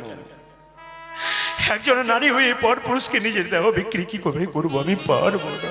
কিন্তু আমি যে কথা দিয়েছি আমার স্মৃতি সিঁদুর হাতে শাখা রক্ষা করার জন্য আমি সব করতে পারি। আমার স্বামী আমাকে অনুমতি দিয়েছে। এইদিকে তাকান মায়েরা, অহল্যা কিন্তু মাথার কাপড়টা এরকম করে নিয়েছে, চুপচাপ, মুখটা দেখতে দিচ্ছে না। বিল্লমঙ্গল মনে মনে ভাবছে, বা বা বা, এতদিন পরে মনের ইচ্ছা পূর্ণ হবে। এই চিন্তা, তুমি আমায় পাঠালে বৃন্দাবনে, আমি যাব না, আমি পেয়েছি একজন সুন্দরী রমণী। এই বলে কি করেছে দেখুন, যেই না অহল্যা বলে উঠল, ব্রাহ্মণ আমাকে গ্রহণ করো, আমাকে গ্রহণ করো। আমার দিকে তাকাবেন, কীর্তন হচ্ছে অভিনয়, নাটক। একটা নাটকের মঞ্চে 10 জন অভিনয় করে, এত তো মানুষকে রাখে। একটা কীর্তনে আসলে একজন কীর্তনীকে অভিনয় করতে হয়, নইলে ভক্ত বসে থাকে না। আমার দিকে তাকান, অহল্যা কি করছে, ঠাকুর ঠাকুর আমার দিকে তাকাচ্ছ কেন, আমাকে গ্রহণ করো, আমাকে গ্রহণ করো ঠাকুর, আমি যে তোমার সেবায়, আমার দিকে তাকাচ্ছ কেন।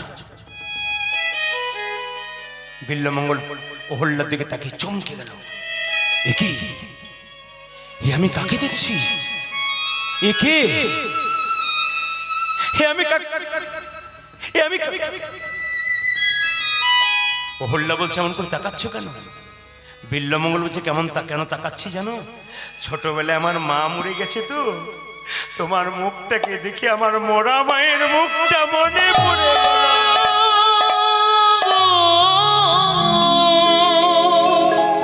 একই ওগো জনম, তুই আমায় মা বলে ডাকলি,